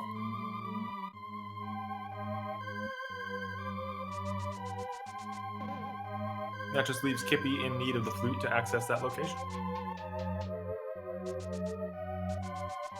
We're getting more and more of this seed unlocking for us. It looks like all of our players do have their red cane. Or as I like to call it, the glitch stick. Yep, the glitch stick, the cheat stick. All kinds of good nicknames for it. That thing does so many more... has so many more purposes than you initially might think that it would. I mean, you can fight blind with it. You can, I think one of the common uses, I think the randomizer started with it, is to toss the block over that fence inside a GT and have it ride up the escalator. Oh, where Kippy is right now? As he's demonstrating for us? Exactly right there. Yeah. Exactly right there. How nice of him to do that just for us. Yeah, almost like we planned it. We didn't, but it's almost like that. Almost. All right, looks like we're going to have ourselves a blue ball guessing game here on Dragus' stream. Let us get it in chat. How many blue balls do you think we're going to see? I'm thinking it's going to be nice. I'm going to go with 2. What do you think? All right, I'm going to go with 2.5, right? Because I know somebody else is going to guess 3, and I want to win by Price is Right rules. Well, we've got our first one. Oh, and our second. This is not looking good. Ooh. I'm still in the running, though. You are. Oh, 3. 3. Ooh. Not anymore. Oh, no. Oh. That is the worst pattern that Aga can give you on the first cycle. Oh, yes. This is can we continue the worst pattern? Yeah, so that one was guaranteed to be reflectable. Yep. This will be the one here that we have to look for. Okay, right. Not the worst pattern possible. So 15 is out. Oh, there's 4. We do have 4. 5. Oh my Ooh, gosh. Boy. This is so bad. I Edge love of it. our seat excitement on this. It's worth noting the average number of blue balls to get is 3. Yes, the average is 3. We've almost doubled it now.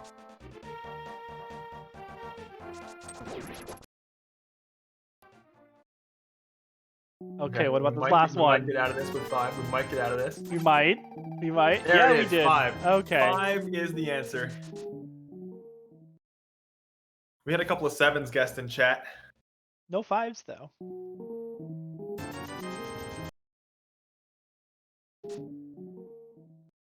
Dragus checking his map. I don't know why. It doesn't matter. I mean, it's all dungeons, dude. Do you have the crystal? No. Do you have the pendant? No. Go there. Go there. Yes. Exactly.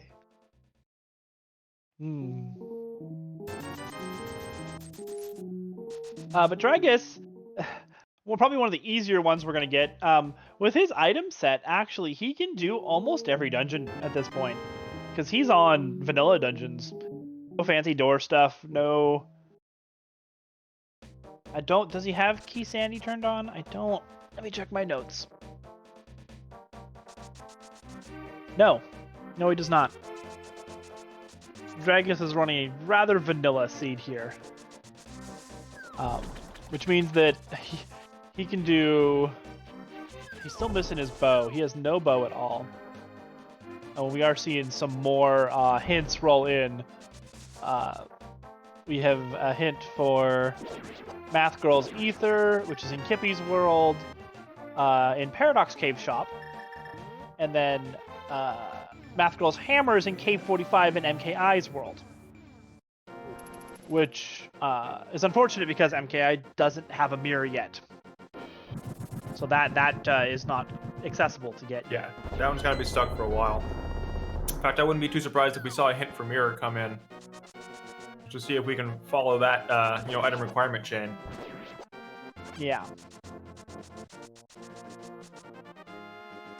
The westmost chest in Misery Mire contains... I didn't catch the other 2, but there's one of them that's not useful.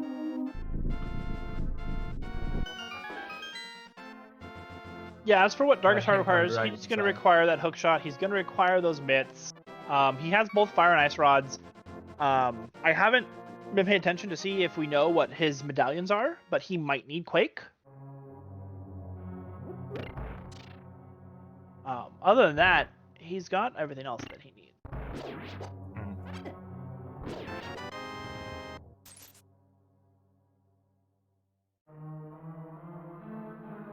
Meanwhile, Math Girl's still missing the hammer. It's going to be locking her out of a lot of locations. Which we just talked about. Her hammer is in MKI's K45. Which, exactly. Oh, we just got MKI's Magic Mirror hinted for. It is in Math Girl's world in her Palace of Darkness boss. So it looks like they're going to have to trade off here a little bit. Uh-huh.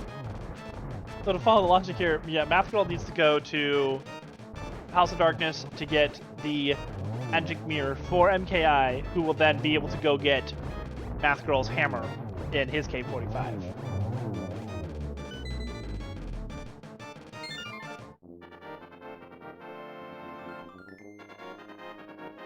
Tight logical requirements, I tell you. Yeah.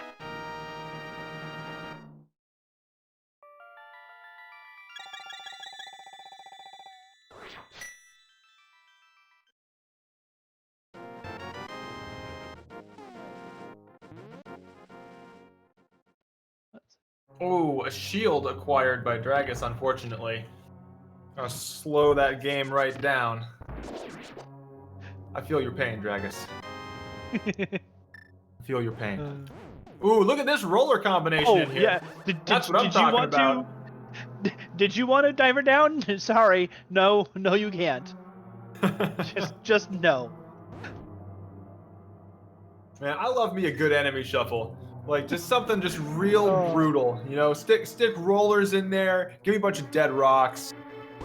What are they? The Beamos is in. Oh, just oof. Beamos is... That was a tight dodge, though. That was very good.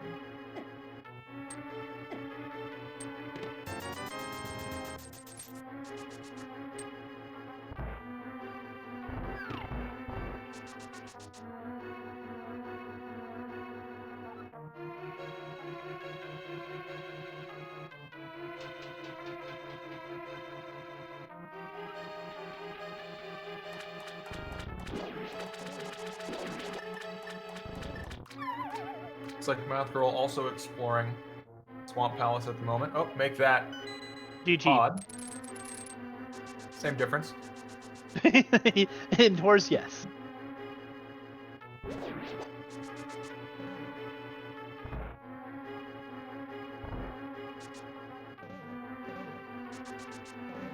Yeah, this maze is one of the more tricky ones. Well, of the couple of mazes in this game, this one's, I think, the trickier. And my solution to this is that whenever I enter a maze that I've never been in before, my solution is to always just follow the left wall, and you'll eventually get out of it. That is, you know, one solution to mazes. Yeah, it's actually a pretty simple algorithm to it, too. If you always follow the left wall, you'll always find another exit.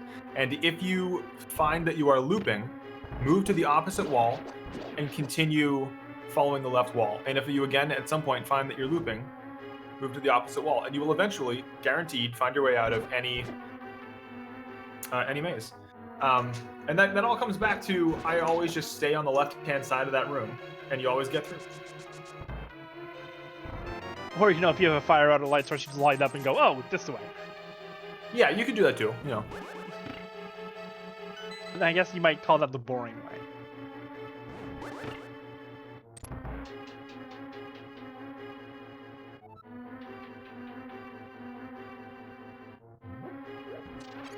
Some good game knowledge right there from Math Girl, knowing that you can hold the sword out to put your shield to the side so that you can, you know, shield yourself from those lasers while you walk away from them. Wait, also useful did you tech just... in the... I'm sorry, I think I misunderstood or misheard you. Did you just praise the shield? No, I said it was useful game knowledge. I didn't say the shield was good. But if you've got to suffer with it, you might as well get it for what little good it can do you. I don't know, that sounded like you actually called the shield useful. Even on Laser Bridge, it's not strictly necessary, all right? Look, you can get through a lot without that shield. I want my 10 minutes of lag time back, damn it. Plus, when you start playing on Enemy Shuffle, you walk into it like... Look, turn on Enemy Shuffle, walk into the top room of Thieves Town, and you'll understand immediately why shields are awful. You don't even have to be on Enemy Shuffle for that. It just lags anyway. But shields make it so much worse.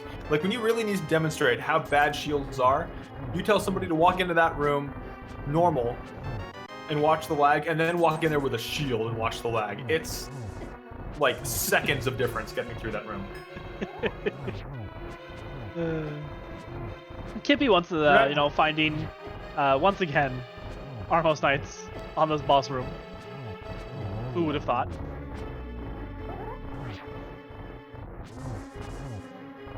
Does Kippy not have a bow? Kippy has a bow. Why aren't you using your bow, Kippy? Well, Kippy is on retro mode, and arrows are expensive. You make a very valid point. It's probably the worst boss to have for retro mode, isn't it? For singularity? Like singularity for retro mode. I didn't think about that. You make a very good point. I mean, even if you use regular arrows, you know, that's still 10 rupees per arrow. You need 18 arrows per Armos fight in a perfect fight. So that's 180 rupees per Armos fight. And if I'm correct, I think nope, I'm sorry, that was wrong. So yeah, Kippy didn't start with started with 300 rupees in the inventory, and has been trying to, you know, collect them as we go. And presumably you want to save, you know, 150 rupees for the Ganon fight at the... Oh, I'm sorry, not 150. 200 rupees for the Ganon fight at the end. Yeah. Optimally. Plus, do we... It actually is Kippy on any form of shop sanity? I believe so. Kippy? Yeah, full shop shuffle. Kippy is... Yeah. Full shop shuffle. So, you know, those rupees are extremely valuable. They are.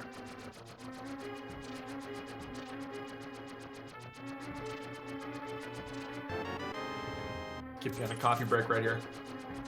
Just relaxing. Trying to figure out what tile pattern this is. Yeah. Like some of these random tile patterns can remove the blocks that you stand on, Oh, yeah. and could be as wisely chosen one that cannot be removed. I think, yeah, I was gonna say, I think the one he's picked can't be removed at all. So, smart choice No. on his side there. And was it worth it? Well, Was that 50? that was a 50 big rupees? 50. Big 50. Not even his own rupees. Not even his own rupees. Oh, that's unfortunate. Well, coffee break will do that to you. Oh, and we have the inevitable. MKI has hinted for his Bombos, and he has found that it is in his own world inside of Ice Palace, which is fun. Because especially considering it's a Thieves Town chest. Yeah, but it might not even be Bombos locked or Fire Rod locked because he doesn't have Fire Rod either. But yeah, it could very much be that Ice Palace isn't Fire Rod, isn't Fire locked at all. Because that with lobby shuffled, that lobby lock could be anywhere. We see Moth Girl fighting a wannabe kaiju in here. Wow, a vanilla boss. Imagine that.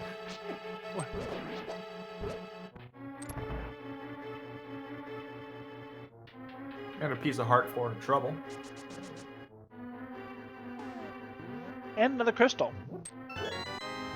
Looks like we have an ether tablet check over here for a heart container. It's not bad. You know, I typically don't. I don't hate going out of my way to get any kind of health if I am at like 10 hearts or less. I think once I reach 10, I'm very comfortable doing pretty much anything else in the seed, and I won't go out of my way for heart pieces or anything anymore.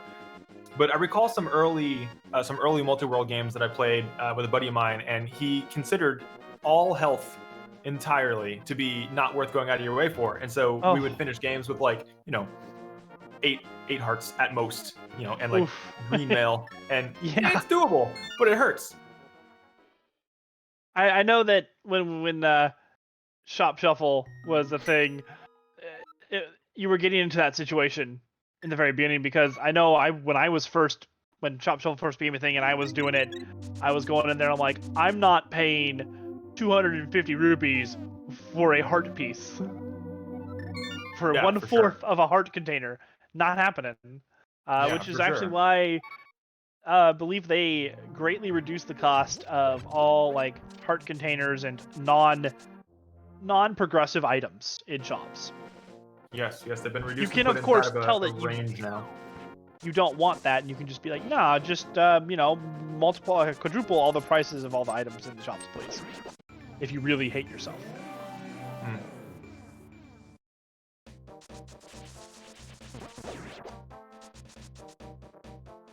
Nope. And we see Map Girl finally able to reopen this entrance, but then choosing not to take it. We've seen her walk out that way from Pod before and then not be able to go back in when she was trying to check everything going on in that dungeon. And I suppose at this point she feels like everything's accomplished, although... Welcome to T-Rock, I suppose. You said it was Pod, right? Was it actually Pod, or was it... Well, alright. It's not Pod. But that tile that she was exiting from was a Pod tile. I believe that's actually Desert. Was it Desert? Let's see. Does that say D2 in the corner? Is that what that is? What is that going to be the same for all of these entrances? I don't know how that works. I don't know. I honestly don't know. Well, we'll see here when she goes in. D2. D3. So not that 3. That is the 3 there. It is a 3. That is a 3. So this is Tower of Hera. No, Dark World. This is Swamp? Skullwoods? Skullwoods. Who knows at this point? I mean, there's so many dungeons and places that you don't expect them to be. Yeah. This is actually Skullwoods still. Okay. Yeah, D3 is Skullwoods. So, Math Girl has 5 of the 11 checks in here.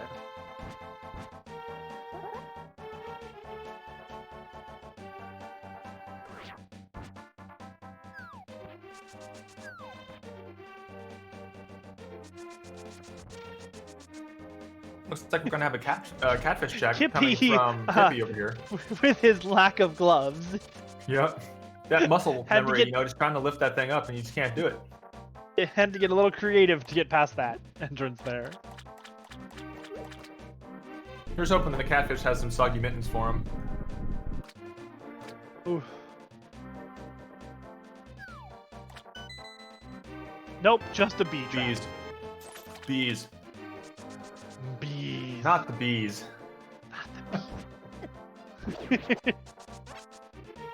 So we've gotten quite a bit more, let's see, hints. We've got Kippy's gloves. He's tired of not having gloves. He's hinted for it.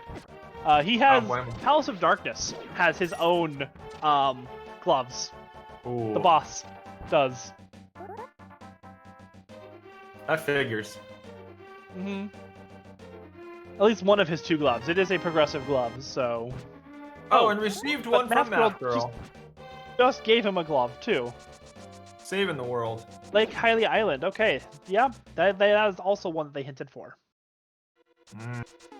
You know, Hylia Island's one of those things that you can check pretty early on, but yeah, I never really do because either I'm fake flippering when I go buy it, or I'm not gonna just walk down south from Link's house just for that check, you know? But you have Shop Shuffle on.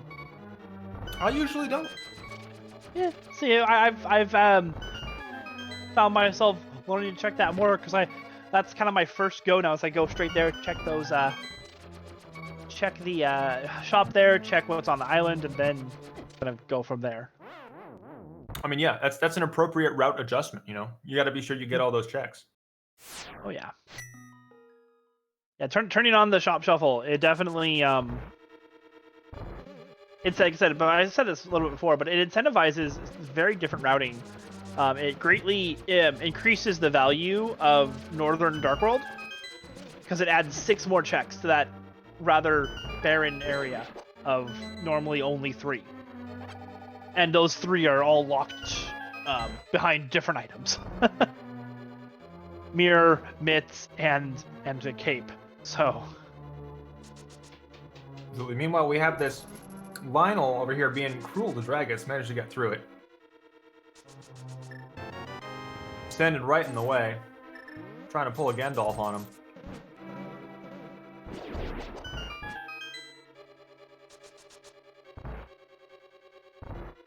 You know, one thing I think not many people realize, so many people think you need the glove to get through that room inside of Thieves Town with the large block. If you just kill all the enemies, that door on the left will open. You need at least a normal glove to get through that way, or you can just go around to the left and not need a glove at all. Mm-hmm. Getting that big chest check over here. Just a map. A map that is useless in this game mode of all dungeons.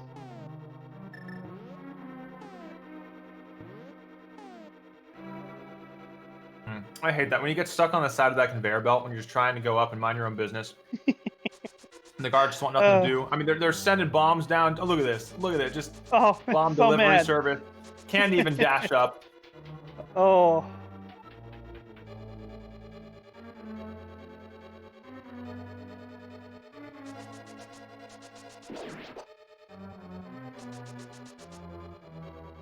Yeah, one thing we still don't know where Dragus's hookshot is. Have we? No, we have not hinted for Dragus's gloves either. Those are the 2 items I believe that we need for his go mode.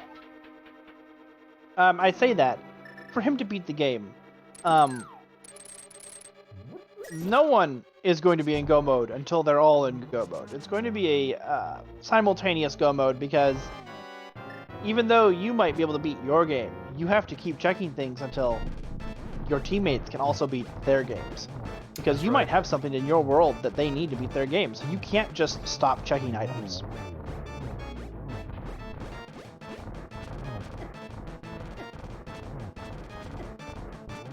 It's that collaborative effort going on. You know, honestly, if I'm in Kippy's shoes, and I'm playing retro mode, and I do love me some retro mode, but I've got this big rupee crunch going on, I actually would still use my arrows to take down Armos Knights. Just because if you really need more rupees, you can probably spare the extra time that you'll spend fighting all these Armos Knights. You can save that time just by running down to the arrow game. Oh yeah. And and he found. Yep. We already knew this. This was one of our hints. We knew that his glove was there, but now he has his Titan's Mitts, which is gives him access to Dark Death World, and Turtle Rock. He can get into Turtle Rock with that.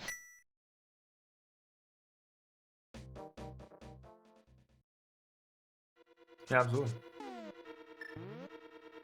Which is a big dungeon with lots of checks. So that's probably somewhere we'll see him be going soon. I say that, and he let's see how many. Apparently, there's 12 checks in there for him.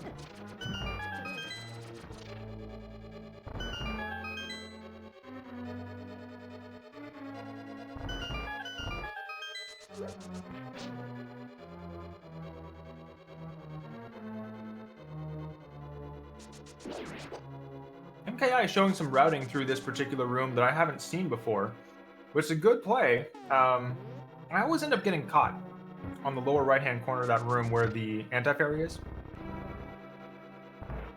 I'm not real good at the dodge. Unfortunate misses with the fire rod, but he's got quarter magic, so should be absolutely fine.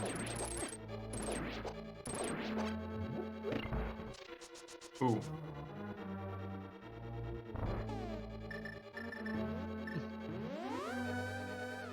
Annoying backtrack to that location.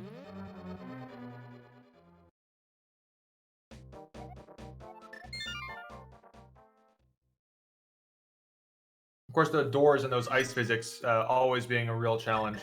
If you get going with too much momentum on one side of those suckers, sometimes that red block not wanting to play along. Sometimes you'll slide back and forth across that door, not able to go into it. Yeah, ice physics are terrible. You know what I'm officially requesting now? What's that? Can we add an item, the boots from the festive versions of the randomizer that make you not slip on ice? Oh, the cleats. The cleats. Yeah. Can we get that added? I am not personally experienced in the art of the magic that is the assembly for Super Nintendo. Oh. But I'm sure we'll get that passed along to somebody who, might do something about it. No, they won't. They probably no, won't. They won't. No, they won't. My favorite thing to say about feature requests is always, because you get so many feature requests all the time. Oh yeah. And like legitimately good ideas.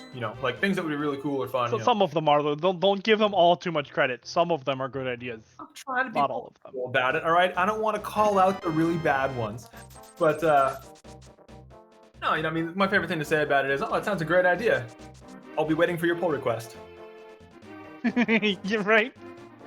Write the code, commit it in there, and give me a pull request. We'll see what happens. One thing I would like to see, as we're, saying our request here, a sign outside of the dungeons that tell you what boss is in there if you have a boss shuffle. Oh, that takes the fun away from boss shuffle, though. I mean, you can turn it on or off. As with almost all things in those randomizers. Look, we're trying not to call out bad ideas here. Touche. But we do have MKI finally getting their flippers, getting back to the actual game at hand here. That is the last person to find flippers. So that is very useful there. Absolutely, that's going to grant access to Math Girl still needs. We have a lot of things that we'll need. Math Girl needs the hammer. Dragus needs the hook shot.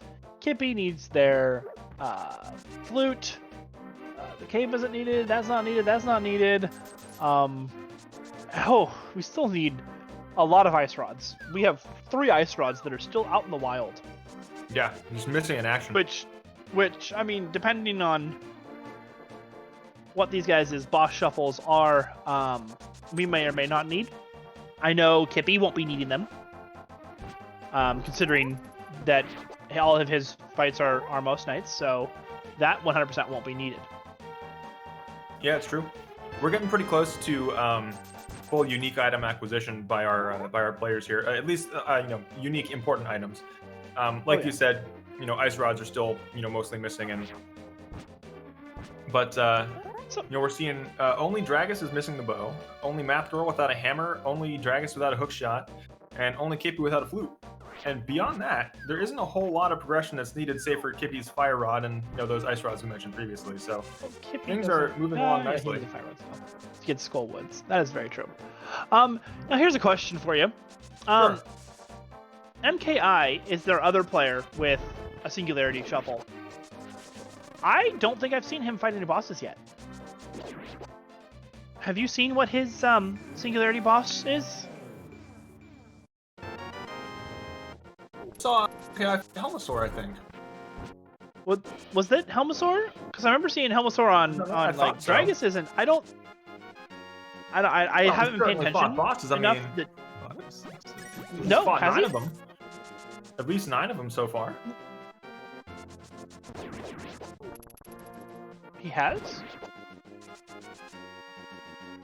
Well, I'm just going by the check marks on the. That's the big key. He has the big key of those dungeons. That doesn't necessarily mean he's fought the bosses. Not clear condition. He hasn't. He hasn't full cleared any boss or any dungeon yet, so I can't say for 100% that he's beaten a boss yet.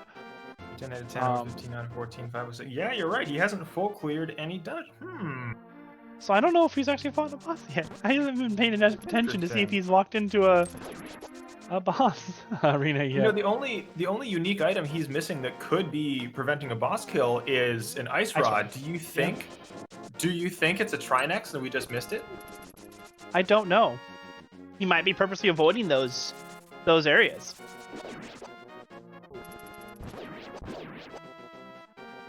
Can anyone in chat tell us if they've seen MKI fight a boss yet? Crowdsource the information. Hey chat, what do you know about what do you know about MKI's situation here? It's that boss. No. Who's that bossy mon? MKI is having problems with his dungeon though. He is getting trolled pretty hard. Just with the location trying to get back. It's getting a rude blocked dungeon. by crystal switches. Blind. Thank you. It is blind. That is true. Considering the princess, yes. I suppose that's right.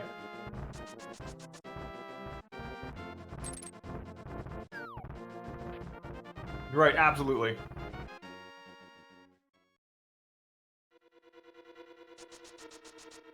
Thieves Town is one of those you don't realize how many doors it has. It has a lot.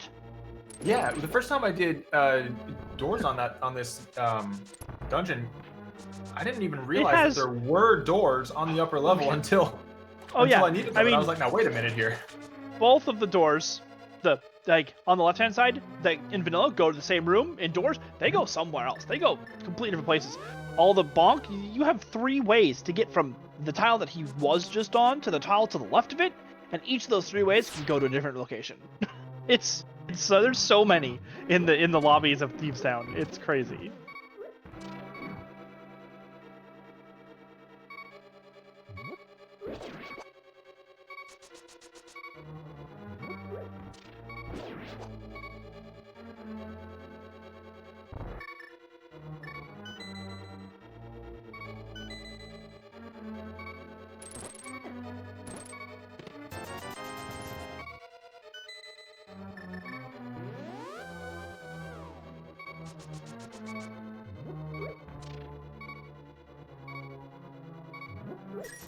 So in terms of hints that haven't been found yet, we know that Math Girl's Ice Rod is still in Kippy's world.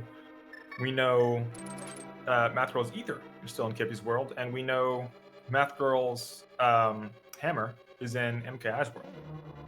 Math Girl has hinted for 3 items, and all 3 items have not yet been found.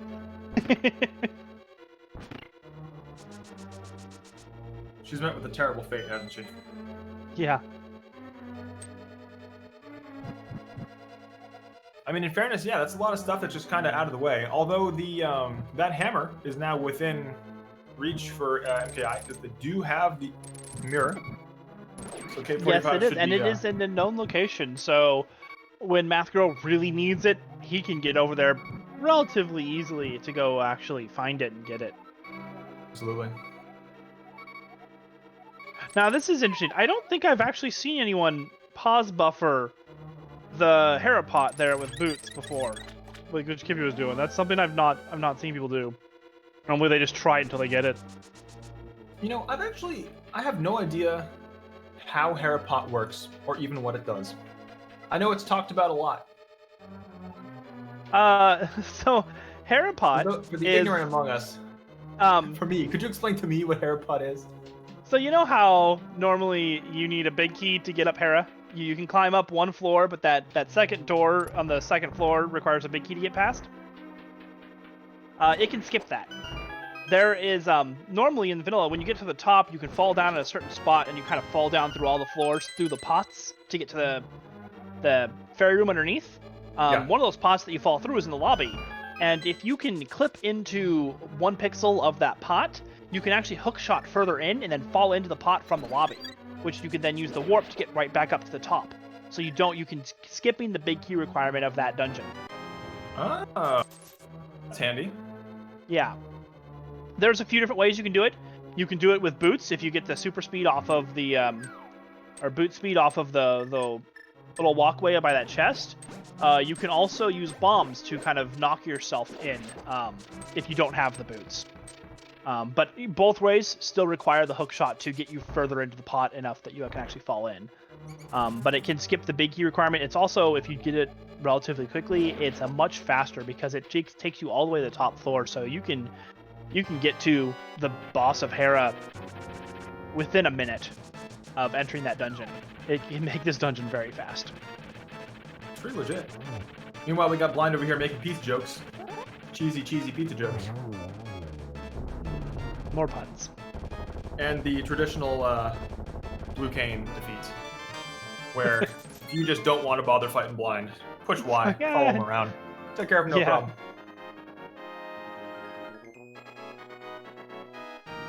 We have some simultaneous crystal raising going on here.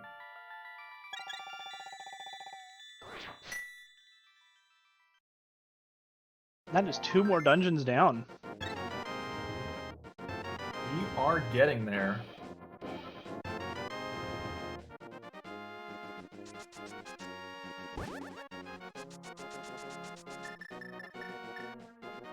So we have more GT exploration going on from Dragus now. Looks like they're going into the climb. Yeah, there are, what, 4? I think there's 1, 2, 3, 4 checks up here? 5. Yes, there are 5 checks on the climb. There are 5 checks on the climb. Yeah, there's 2 in the room that have the anti-fairies, or the mini helmosaurs in there. There's validation chest. You've got the one that's I forget the name of the room, but it's in the the dual fairy with the fairy room. The one right before the one where you have Arena. to, the dual fairy room. Yeah, where you have to like flip the switches. Yeah. Mm-hmm. There's one in there. That's 4. Which one am I missing? The mini helmet itself. Key drop. Yes. Wait, does that count? That's not a chest though. That's 22 out of 27 and 5 checks. Yes. Does he have? Dragus has key drop, right? No, he doesn't. Never mind. No. There would be a different chest up there. Hmm? Validation, that one. Yeah. Those 2. That's it. 4. 2 in there.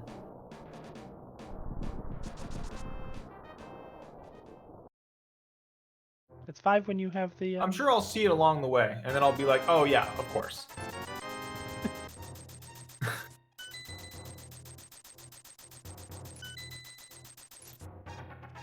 Meanwhile, Kippy buys out the shop. Becomes a franchise owner. Yeah, I think there were a few bee traps in there. Hmm.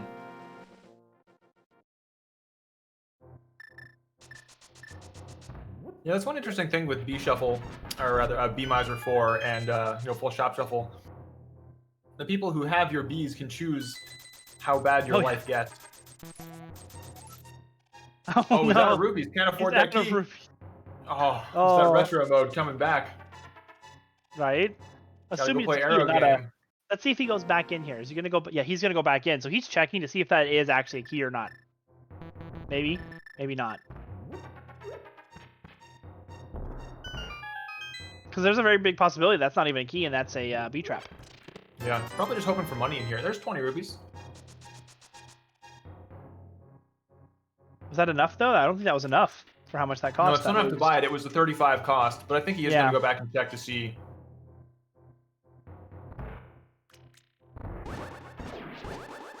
Maybe after hoping for some more money here in the cave. Oh, there's half magic.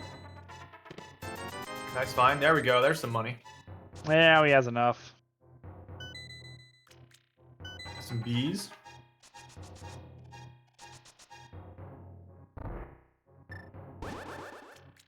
Kippy, you gonna go back down? I think that was an accidental fall. Are you gonna go buy that key? No. Yeah. That's interesting. I don't know. Let's see here. Is that key... I guess... It's hard to say. With doors, it's really difficult to actually figure out if you need a key or not in a dungeon. Yeah. And it's hard to know if the key that you're buying is a generic key. Like, could it be for yourself or is it for, you know, somebody else? Like, you know. Yeah. So, you know, you're always taking a risk with that gamble. It's also possible that, you know, they just asked in comms, like, hey, I don't need any generic keys. Does anybody still need small keys? And, you know, they said, no, we don't need it. Leave it behind. Yeah, that kind of thing happens. Yeah, it's very possible. Multi-world is very much a social game. You have to be in constant contact with your people you're playing with to make sure that you all can properly, you know what you need to get, what you can skip. In certain circumstances, especially when it's getting to locations like now, when we're getting close to go mode. We are getting closer and closer to go mode. What's going on in this fight right now with Dragus?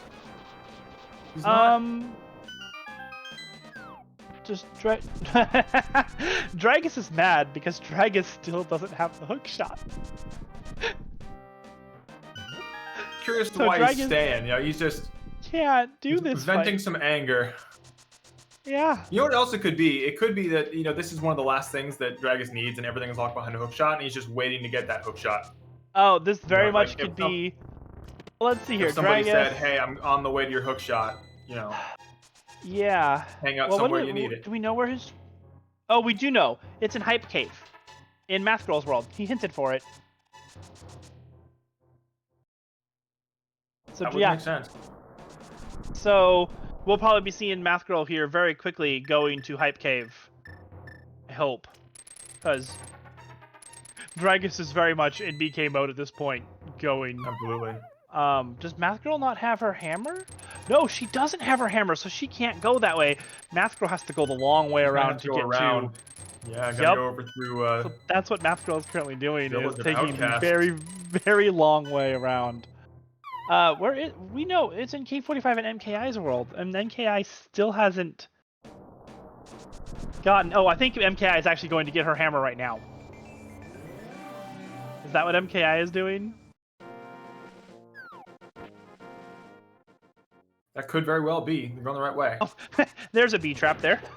That chop is not selling a piece of the Triforce. I think MKI is just gonna. What is? No, I thought he was going. Doesn't need it. Well, he's also in the light world. He's in the wrong world. Yeah, you gotta get. Yeah, you're right.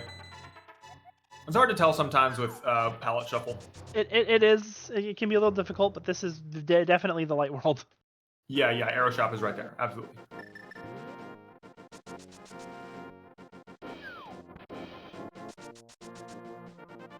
We should expect to see him dash all the way up to the woods here very quickly. Why? Well, I'm just confused as to why he's going this way. I think that was a blue cane Dragus just received from Math Girl.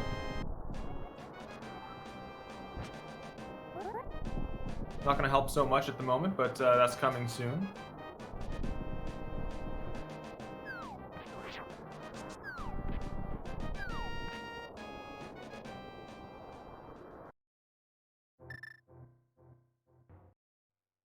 And Mackerel not well.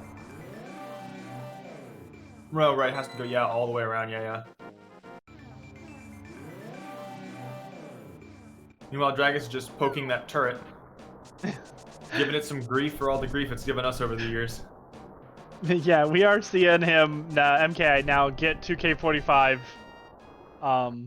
which will get Math Girl her hammer.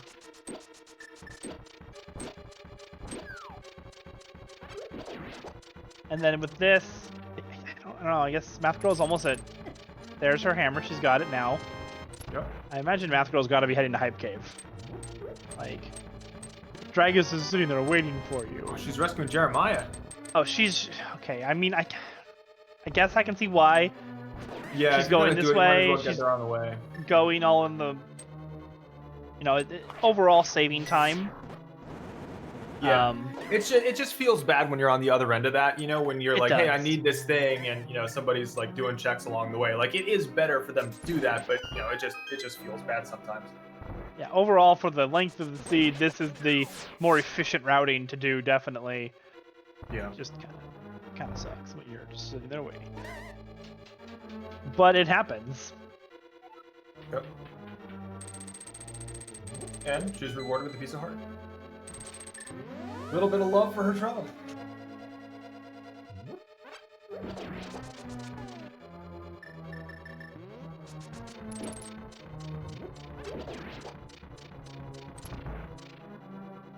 Yeah, at this point, Dragus only has Total Rock left. Which he needs those mitts to get to. Which we still don't know where Dragus's mitts are. Because looking at his dungeon counts, I'm assuming he's pretty much done every single dungeon at this point, except for Total Rock. He's checked most of his game. He's checked I mean, there's GT. just one item missing from several of these locations. Yeah, which I'm assuming he, again, is probably the map or the compass, because he's not in any type of key sanity, so he's been keeping track of what he's been getting. He knows that there's no more than left in there. Yeah, nothing worth getting. No. Absolutely. And you know, sometimes players will go out of their way to grab an item that they don't need just because they want the hint points. Because later on they might figure, oh, well, you know, maybe we are going to need something, maybe we won't. But... Oh, yeah. But, I mean, Dragus at this point hasn't used any of his hints. Or, no, wait. Yeah, no, he's used one hint. No hint so far. One hint. Has he? Receiver... You're right, yes. One hint. Hook shot. One hint. Which Math Girl is still on the way to. Dragging that blue chest behind.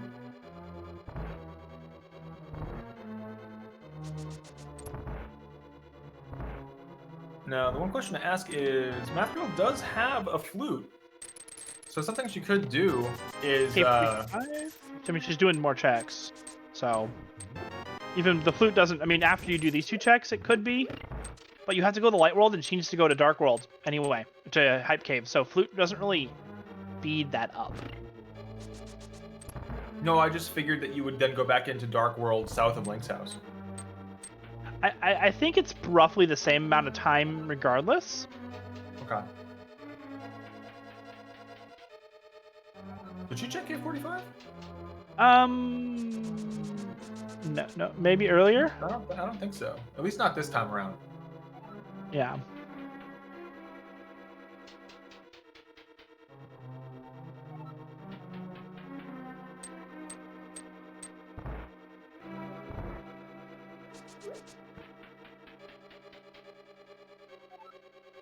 Really, this is the part of the seed where all of our players are more or less mopping things up.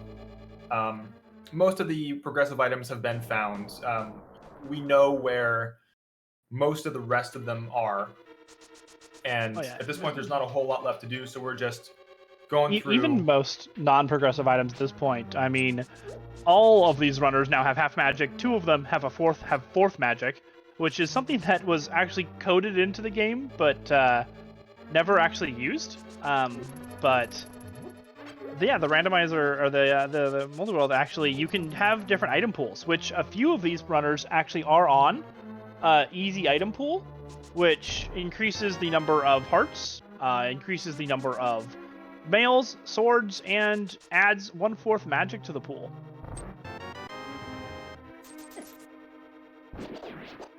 Which is a great mode for beginners. If you're just getting into this game and you're not super great, and you like your safeties, easy item pool is a great tool to get you those safeties and get you your hearts and health faster, so you're not going to be stuck in a location where you have to do a low % boss fight that can sometimes happen with normal randomizer.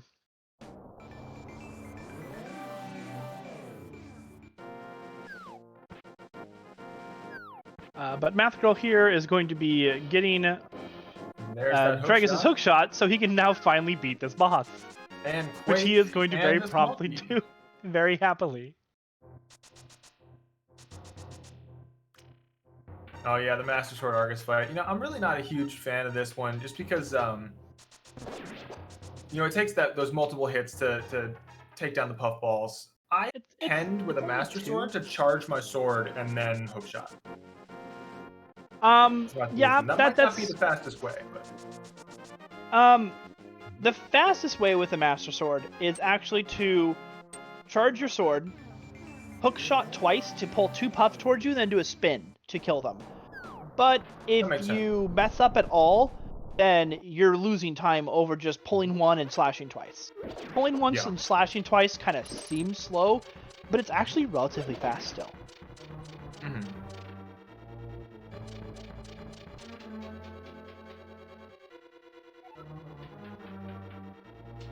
It's one of those few instances here on Dragus' stream where enemy shuffle can make a room a little bit more difficult than it normally is. That's pretty much a standard of enemy shuffler. Like, it makes early game harder and late game easier. Like, Absolutely. This the Gannis Tower climb becomes really easy with enemy shuffle because it's filled with a bunch of ho-pos and Hyrule Castle guards, which die really fast. That fire bard, who needs a fire bard annoying you when you can just have it be a Popo, or I think that was a Ropa? I don't remember which one's which. And just ignore it and just keep going. Absolutely.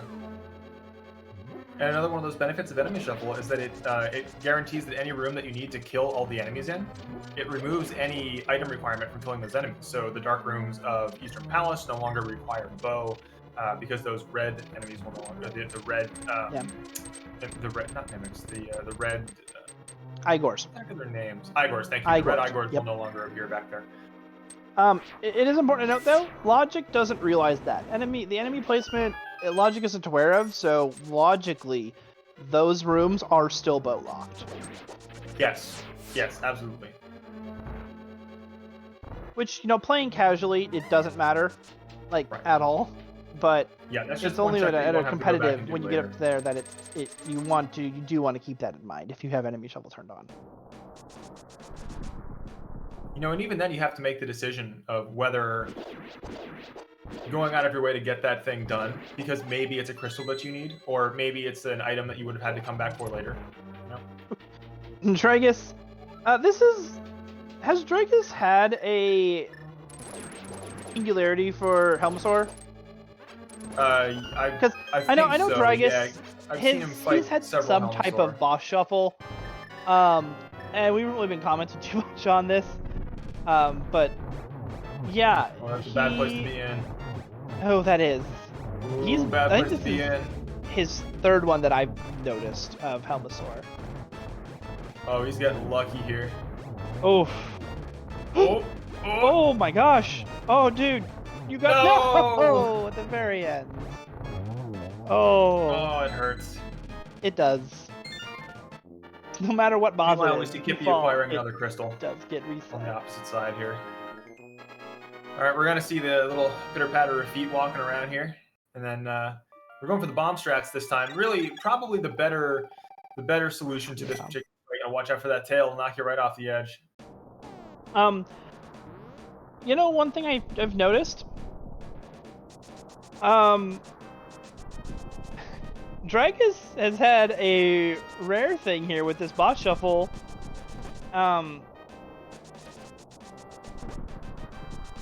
He still doesn't have a bow. No.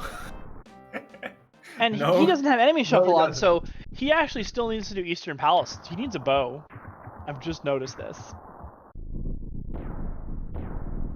No. No, he doesn't. Logically, he does. Dragus has enemy shuffle on. So, he's actually not going to be needing a bow for this seed. No. I'm assuming he knows how to do Silverless Ganon. Because at this point, these runners all should, that's something they should know. Well, wait a second though. Is Dragus on door shuffle? He's on it. No. No, he's not. So he would need a bow to finish off Pod. Oh, yes, he will. Okay, so yeah, he does still need at least one bow. But that is the only place, because he doesn't need it for Eastern Palace. You know, over time, my strats for this Aga 2 fight have changed. I used to do this spin thing that Dragus is doing, but over time I started... Ooh, nice triple right there. Very Was nice that actually a triple? That was a triple. Okay. Over time... Oh, and a double. A triple, Beautiful. triple. That was amazing Aga 2 fight. The double, hey, triple, look. double. Natural face rod. Hey. Kibby just finding that casually underneath that pot. Yeah, no big deal. Oh, who left this here? Pick it up. Just teleports away. Aw.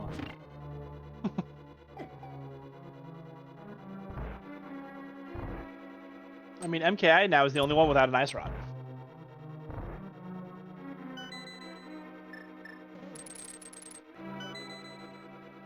We got some puns in the chat. Would have needed a statue Dragus. Chat's got jokes.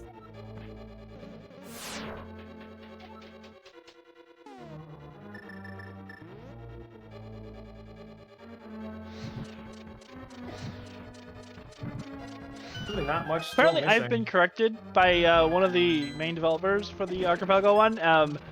And one of the changes that Archipelago does is they actually do hard require, or they do take into account that those rooms are no longer bow locked, but Logic does, which is not something I was aware of. Okay, that makes a lot of sense. I mean, especially that you could, flip a switch, to say, hey, I'm paying attention to this particular setting. If this setting is turned on, then don't consider, X, Y, and Z. That said, I would not want to look at the graph of logic for how things are figured out for this, because even in open, no complicated seed, it would still be just a mess of rules and combinations. And oh yeah, yes it would.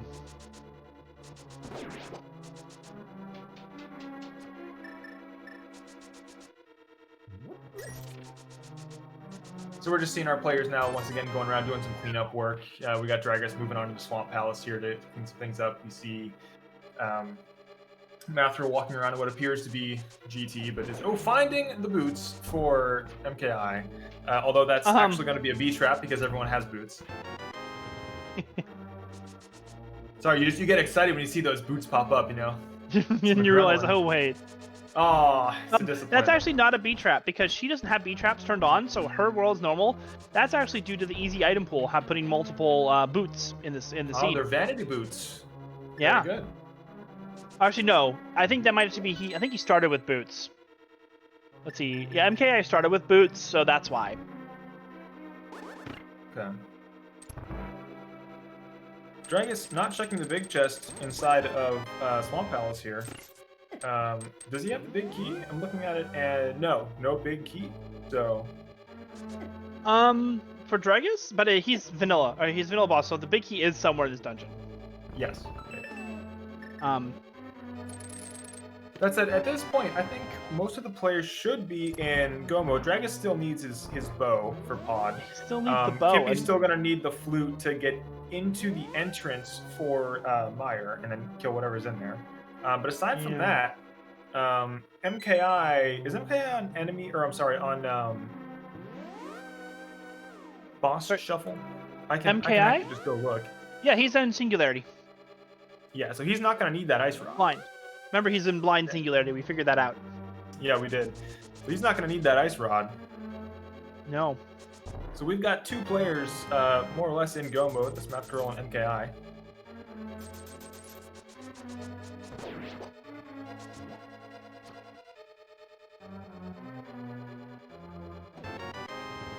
Looks like somewhere in Math Girl's world, in Flute Spot actually, there's a small key to Agate Tower that belongs to MKI. That's gonna be important. They did just hint for that. It has been a while, and we've been watching for a while. Let's do a quick recap on what we're watching. We are watching Archipelago Multi-World. This is the showcase. We are going to be doing these at times. No, schedule's not hard yet. This is just kind of testing the waters and seeing what's going on. But these 4 players are playing Archipelago Multi-World. Each one of them has rolled their own settings. So they have picked what they want to play their game. And the generator has been told that a few things are going to be common between all of them. For this particular game, we have told that all players are going to be all dungeons. We've learned at this point. We told the generator that it's going to be a 25% chance for Ganon, a 25% chance for all dungeons, and a 50% chance for fast Ganon. And it was going to pick one goal for all of them to be. And that, depending on what that goal is, it would be between 4 and 7 crystals. It picked all dungeons, so it's all dungeons is the requirement. But that's really all we've done for meta on these ones. Other than that, each one has chosen their own seeds, their own settings. Math Girl has chosen 4 crystals for GT. Dragus picked between 0 and 7 crystals. MegaKidIcarus picked 0 crystals. And Kippy picked 0 through 7 crystals for GT access. Most of these players have key drop shuffle on and some form of door shuffle as well. MegaKidIcarus and Kippy both have singularity boss shovels, and Dragus has some type of boss shovel. But other than that, Dragus's world is pretty much playing a vanilla seed, while Kippy is doing a type of retro mode with big keys and everything shuffled along with that. Math Girl and KidIcarus are both kind of just running a standard key sanity with varying levels of doors thrown in there.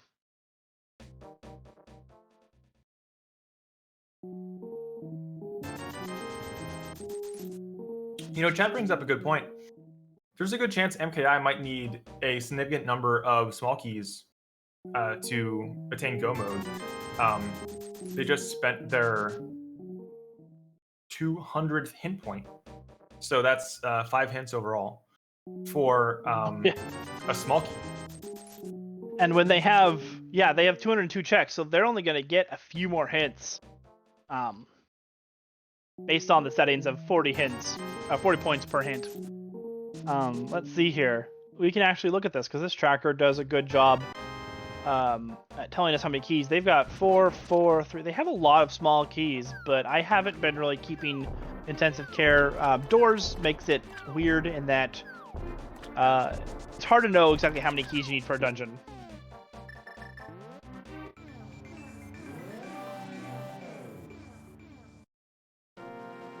Because, you know, not only is the layout randomized, but each individual door is also randomized. Not randomized, but in that each individual door can also... There can be locked doors where they're not normally locked doors. So it's very difficult to actually tell how many small keys he needs for any given dungeon.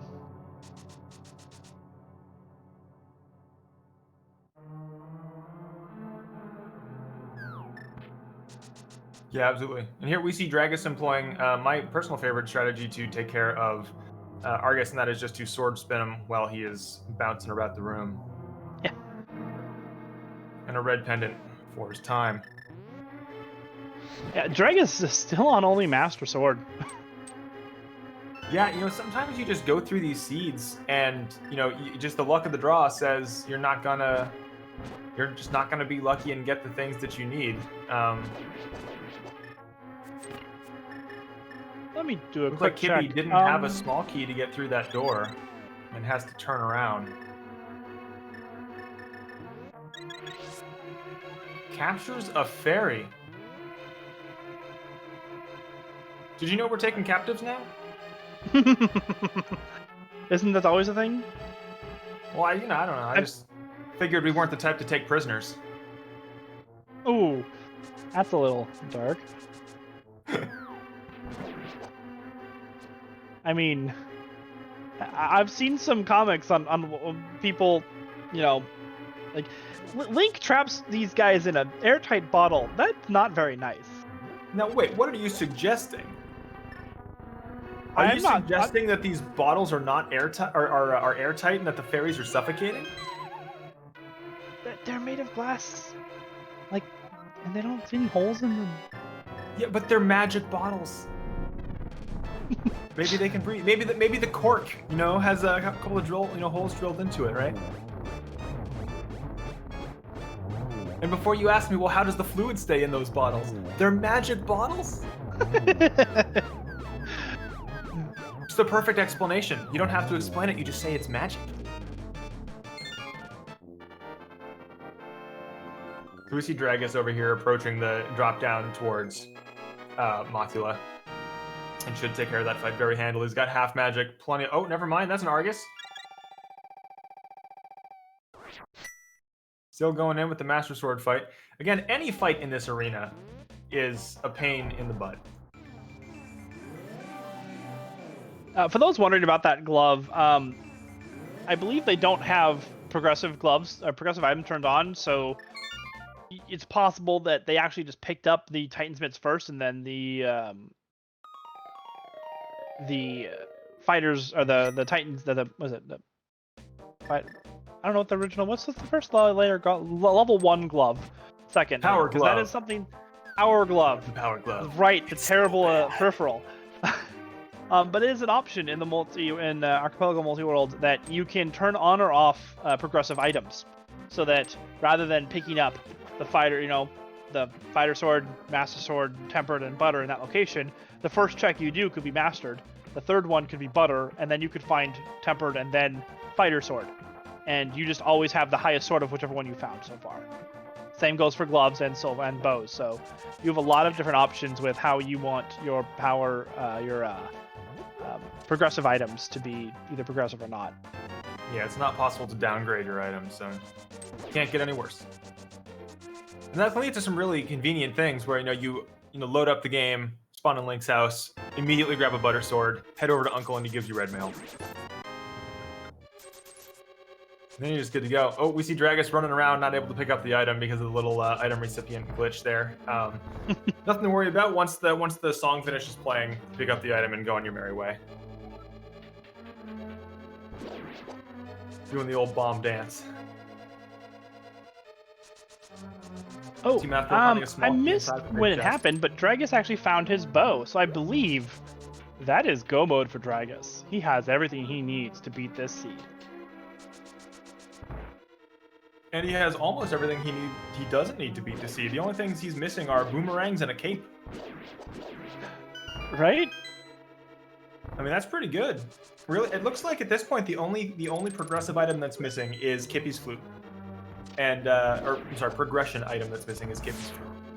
And that's just because we do know that MKI does not need that ice rod to continue the game, so he is in Gobo. I think they are just looking for Kippy's flute, which they haven't yet hinted for. Yeah, I don't see a hint for that one yet. I don't see a hint for that yet, so it's out there somewhere. Let's see, Kippy, right? Let me take a quick look at what Kippy has. Yeah, he does need to get to Misery Mire. He doesn't have any type of shuffle going on with the entrances there, so that is a hard requirement. He will be needing that flute.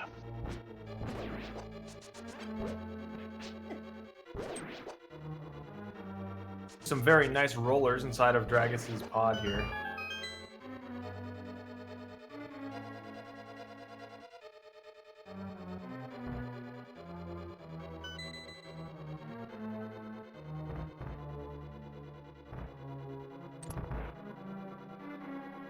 Another B trap going off on MKI. Present from Kippy.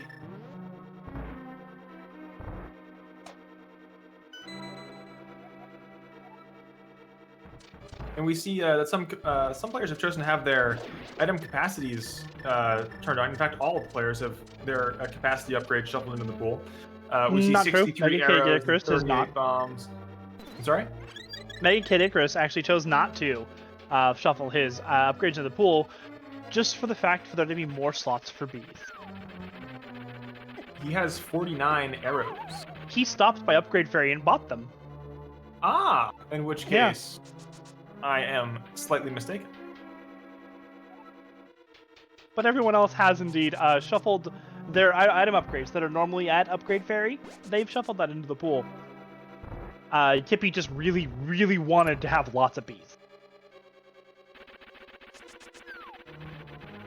Well, asking you shall deceive.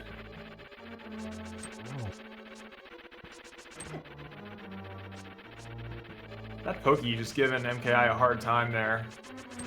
Getting those red cane blocks to blow up in the right direction. Ooh, and Kippy does get Moldormed there. Or Trolldormed, as you should say. It's not Every done. time. Famous for a reason. Some more Argus fights coming in from Dragus here. Spikes at the top, but not too much of an issue. Thankfully, in boss shuffle like this, the poisonous water gets turned off in this room, so you're not harmed by going north. And apparently we've been told by Kippy himself that he is in go mode. He's just gonna fake flute over there. Fair enough. You know, like we mentioned this earlier. You know, if you get a bottle and some blue goo and maybe a boot, and you can do all sorts of interesting things.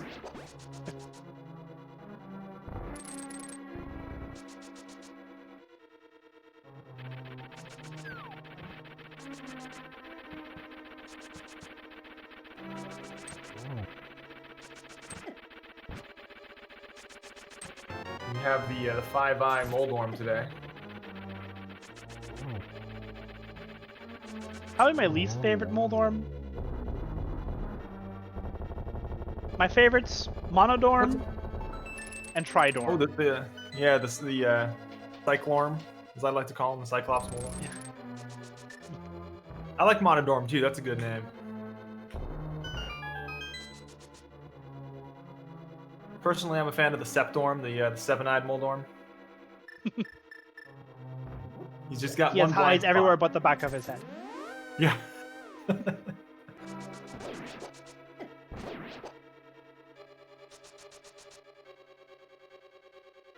So this is just a game of large cleanup at this point.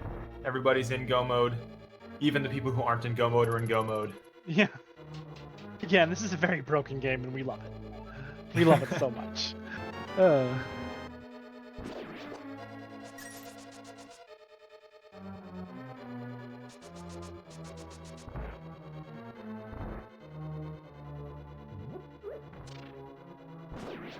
You see Mackerel taking care to kill every enemy on the screen here before going about her business. Looks like moving over towards Pod.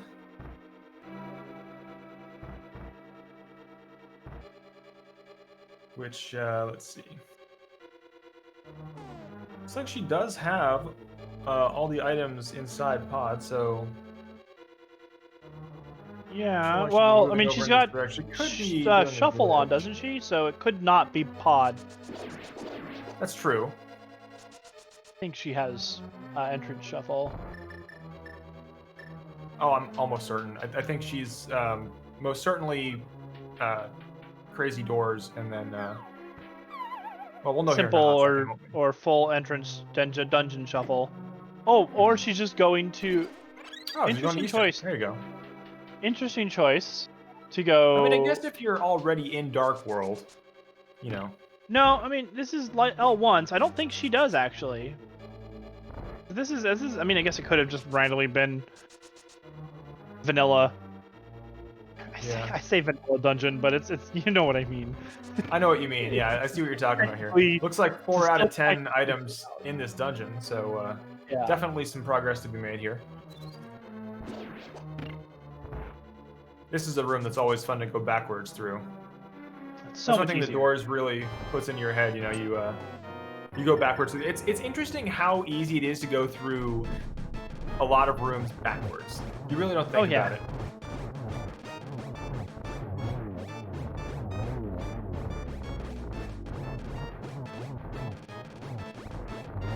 I always see Mackerel just tank right through these rooms. No need to. I mean, you have 20 hearts in red mail.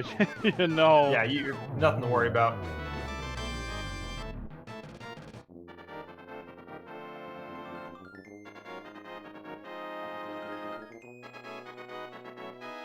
You got more pendant acquisitions, crystal acquisitions going on.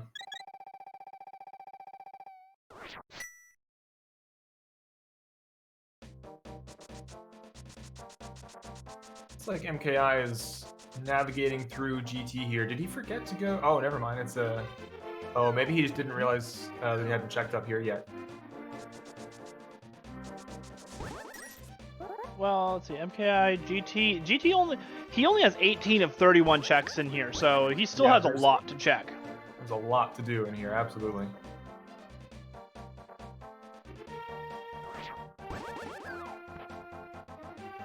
But he does just leave, so I don't know. Oh, and there you see Kippy actually didn't fake flute. Didn't fake flute in here. Just decided to wall clip in. It's a real fun graphical glitch we have going on here. Gotta pull out the old Bombos tablet and go to town. The game doesn't expect you to come into this area except through like a world transition, essentially. You have to like a mirror transition. So it doesn't load the sprites properly. It doesn't load the rain layer.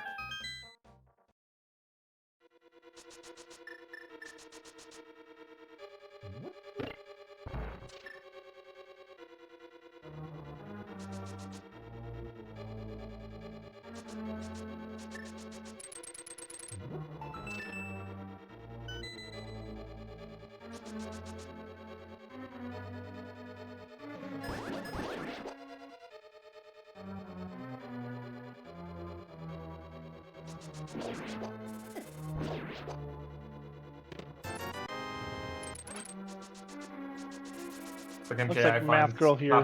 Wants Math Girl wanting that fairy. She's farming that fairy for some health before she fights the boss. You know, with red mail, I don't typically find that I'm always looking for health here, although that blue guard's really being a pain there. But with red mail, I typically don't find that I worry very much about how much health I walk into a boss with, unless it's like, you know, maybe 2 hearts. Most things aren't too terrible, especially this late in the game when everybody's so well equipped. Mm-hmm.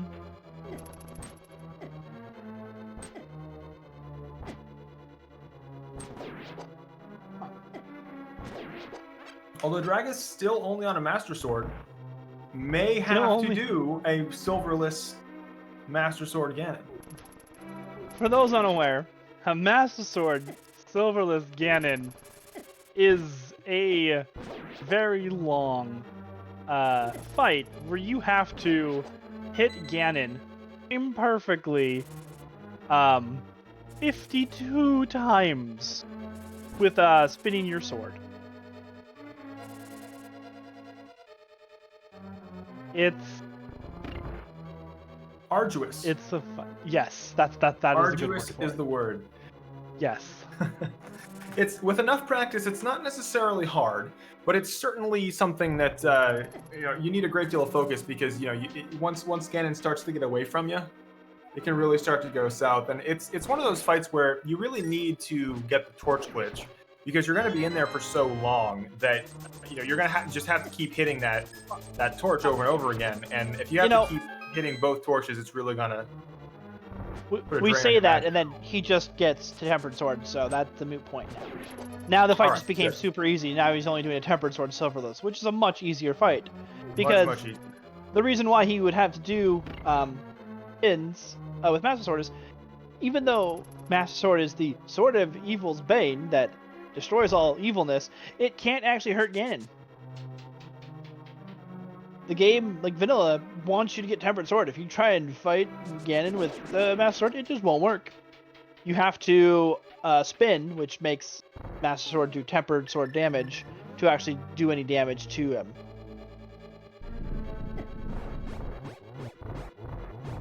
You know, I wonder if the designers of the game initially like really thought that deeply about the lore. Because a fighter sword when you spin cannot hurt Ganon, but a master sword can when it spins. So technically the master sword can hurt Ganon, you just have to spin. And the tempered sword is just a tempered master sword, like it's still the same sword. I think the golden sword is, I would say, not the master sword because the fairy just gives you something different. If you recall the vanilla game, she's like, oh, I like an honest person, let me give you this instead, or something like that. It's a totally different sword. There's a lot of things really, that what is that fairy doing with the master sword? Is that the great fairy sword that we find in Majora's Mask, do you think? Just sits in the magical waters and absorbs all the magic and eventually becomes the fairy sword? It's possible. Maybe.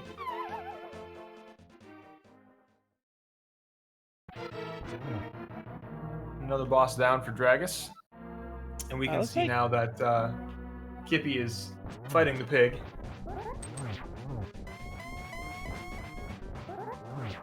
Those nice spins up against the wall. Right? That is a very good sword placement, or Ganon placement there. He was very kind getting into the... Gotta be a little bit careful though. Very quickly. Getting a little low on health. Shouldn't be too much of an issue, but... Oh, no! Missed that hook shot to get down below. He has a fairy, so it's okay. Oh, well then everything's fine.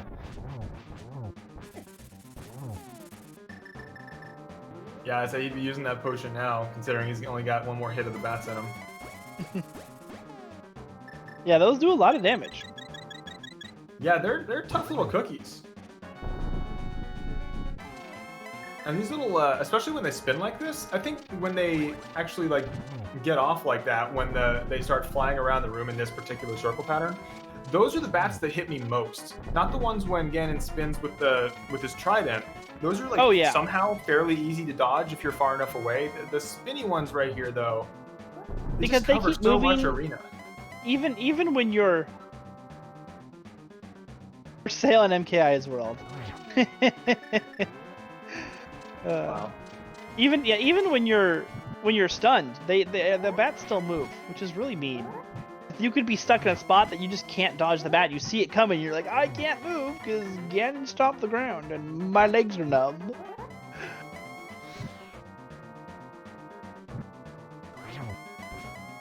But you see a silverless fight here from Kippy. He needs, I believe it's 12 spins. Oh, getting.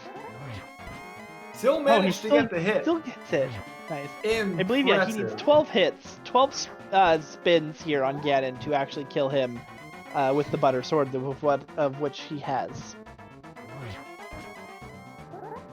Pretty smooth sailing fight so far, not much to worry about. When Ganon's defeated, you'll see him disappear in a puff of smoke, as villains so often do.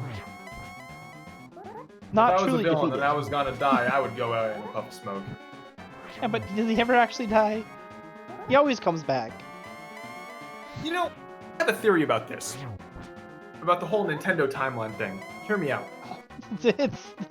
Okay, what's your theory? So, it's actually a pretty short theory, but it works really well. Mm-hmm. There is no timeline. Oh, That's the... A legend is a story that's passed down from generation to generation, and it changes over time. In my opinion, every Legend of Zelda game is just another retelling of that legend in a slightly different format. And we have no our one first just thought to Triforce write it down and they acquisition. just... You like that bow placement? For sale? Nice, there's our first GG. Oh. It's nice to see.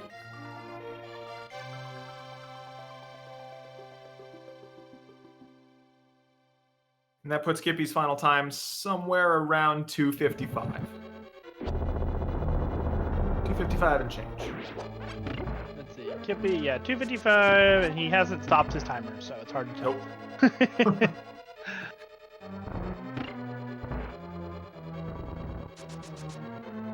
Meanwhile, the rest of our runners are still working their way through the seed.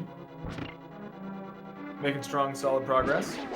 But all dungeon seeds are really, especially when you start putting things in, doors and key sanities, like all dungeons takes a while on its own. You start making that complicated, these seeds can just run for a while. Yeah.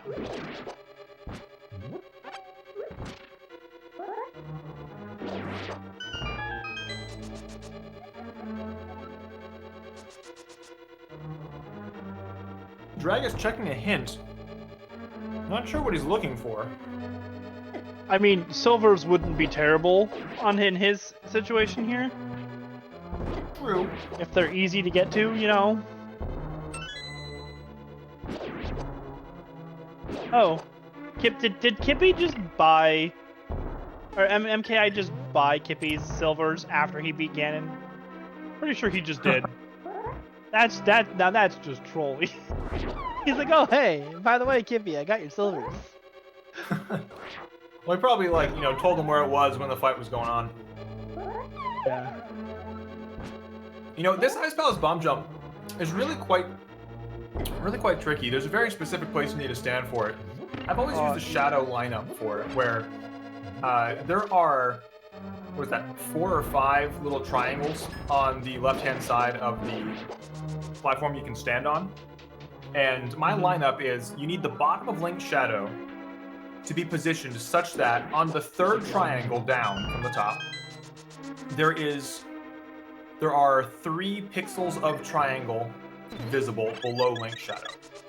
That is my lineup for it.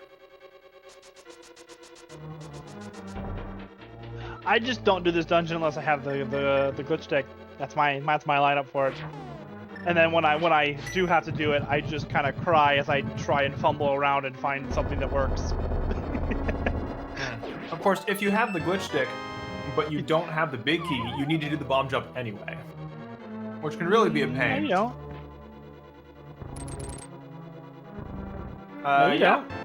Yeah, because you need the big key to get into the top door, and the room that has the pegs you would normally push down the hole. But if you do the ice palace, or if you do the not if you route it correctly. Well, what does that mean? Because I mean, if you route by leaving and coming back in. Huh?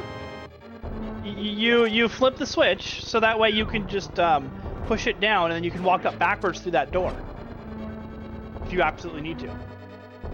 The door the big key door is only locked from one side. So you flip the switch so that way you can push the block down, fall down, walk up north, and walk backwards through the big key door. That way you never actually need the big key. I never thought about that route before. Yeah.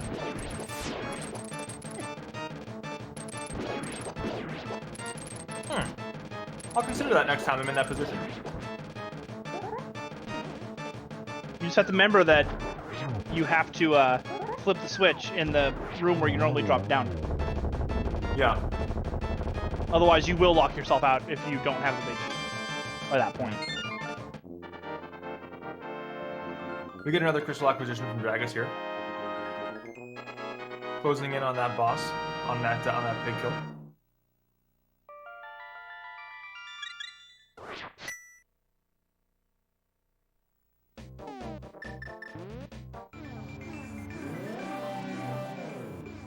We're learning things today.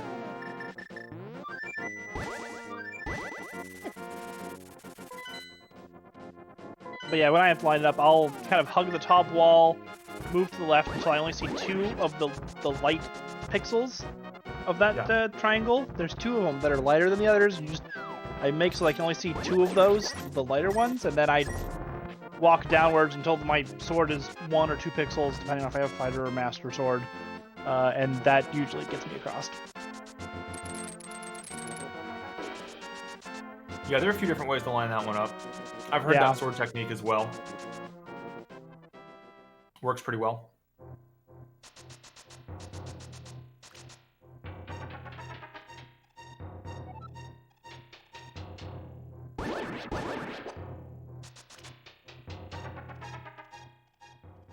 So it looks like we're going to have ourselves another blue ball guessing game coming up here for MKI. Get your guesses in now. I'm going to say 3.1. 7. 7, okay. Yeah, I'm gonna go full troll here, 7. And not full Okay. troll, but like some troll. It's already giving us a 5. It's not gonna give us a 7. Never mind. Okay. I don't think it's possible at this point to get 7. Well, there's 1.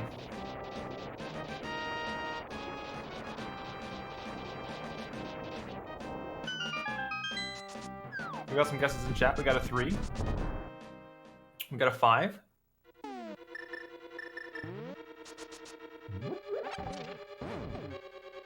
Broke the 2.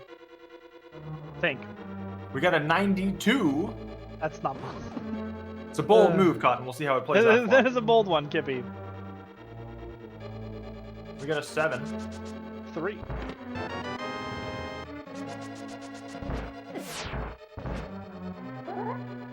We have a 42,069. Very nice guess. 3. It was 3. Oh, we had a -2 come in at the last moment. Hmm. I am looking forward to your pull request. Yeah, right? How would that even work? I don't know. That's why I'm looking forward to the pull request. Price is Right rules. Who won? The threes. The threes won it.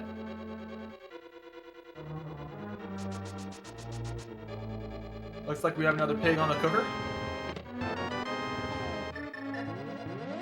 Time for sword fight, so we're going to be whacking him a few more times than normal, but that's just fine for me. Gotta tenderize your meat, you know?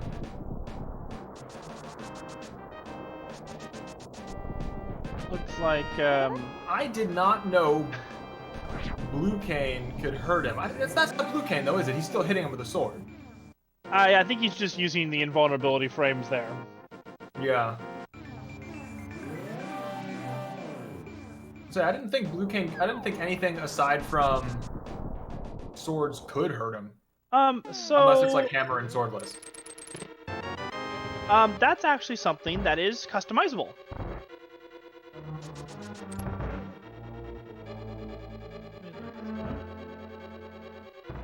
So, MKI is actually on easy item functionality.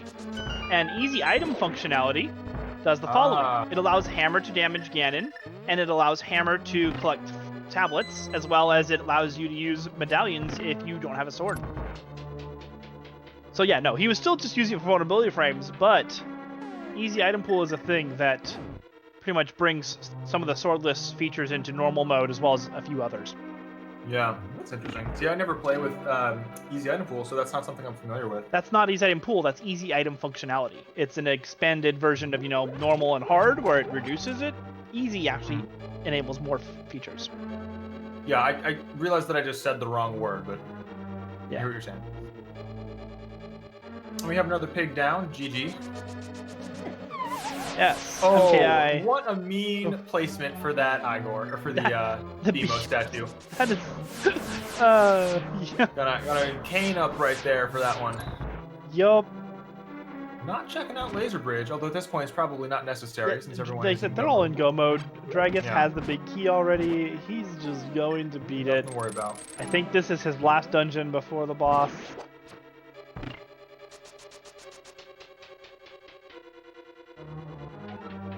And I think Math Girl might also be on their last one. No. Math Girl hasn't touched Ice Palace yet. I really gotta say, I love the approach to the Trinex boss room. It's the only boss room in the game that really feels like you're approaching a boss room instead of just kind of walking into one. Oh, right? I mean, you're just like... You ride this slowly platform through, like, skull lanterns leading up to it. It's cool looking.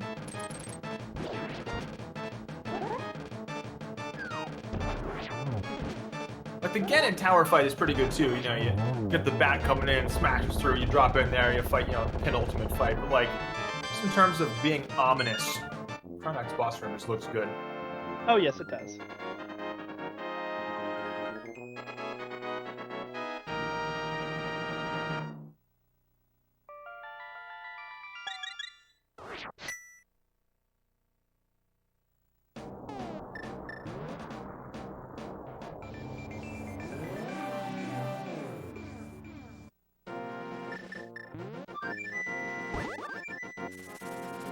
You know, this room Math Girl here is in the first room of Misery Mire there, where you try to kill all those enemies quickly to get through. Sometimes the enemies in that room can be really nefarious in where they stand. Like, I have tried a lot to optimize how to get through that room.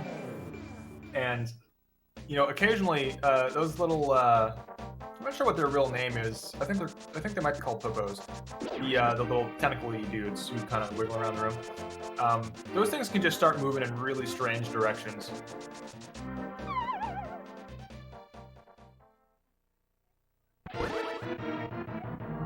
We have another Ganon fight occurring on Dragus' screen.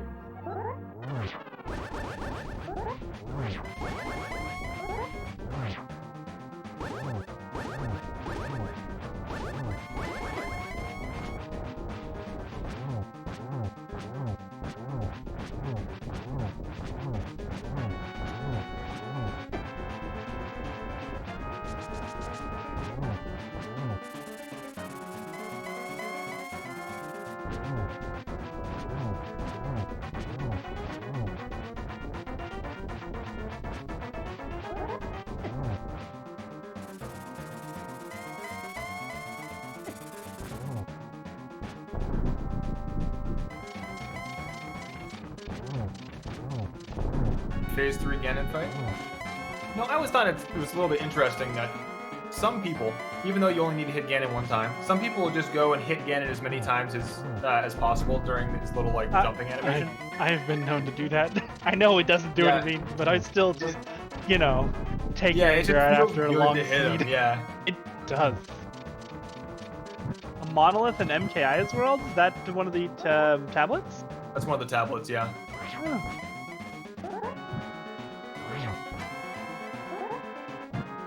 This is our second silverless Ganon fight. Thankfully, with a tempered sword, it's not going to take all too long. It will take, significantly longer than it would with a Master Sword, but overall, a very doable fight. Nothing untoward happening here.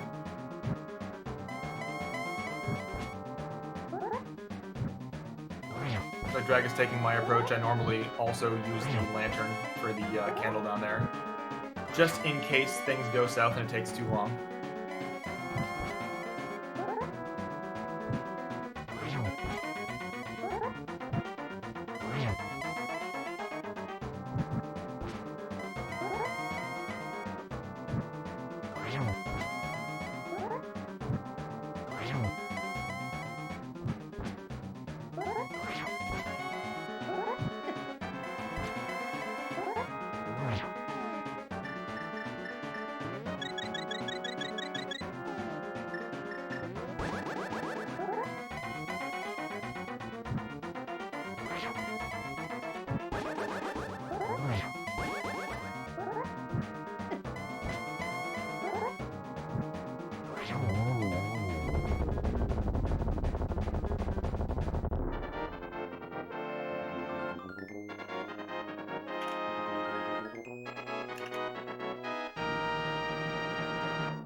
And GG to Dragus and Math Girl there. Yes, indeed. It looks like Math Girl went ahead and sent herself the Triforce, so no need to fight Ganon. Yeah, she still had 4 dungeons left to do. Oof. She had GG, Ice Palette. Yeah. But, an unfortunate situation. Unfortunate, but, sometimes it is what it is. Mm-hmm. All right. Well, we have done it, ladies and gentlemen. That is 4 Ganons down, 4 pigs cooked. I'd like to give shout-outs to all of the people involved in this. We'll start with our players. We got, thank you again to Dragus, Kippy, Math Girl, and MegaKidIcarus for coming out and putting on a great show. We appreciate it. Thank you to my fellow commentator, Kano here. Is it Kano? Kono? Kono Tyran. Kono Tyran, thank you, sir, for coming out and having some fun commentating on a run. It was a good time. Oh yeah. Thank you also to our. I'm sorry, didn't mean to overtalk you. Go ahead. Thank you also to our restreamer, Tyler, who set everything up and got all the streams looking pretty and in the right place and everything, and stayed on top of it. Thank you also to everybody who talked about it and spread the word. Letting people know that this is a thing that's happening now. There will most likely be another community showcase. I feel like we've had a pretty strong, very positive response to this one. Those details are forthcoming. But again, thank you all for showing up. We really appreciate you being here.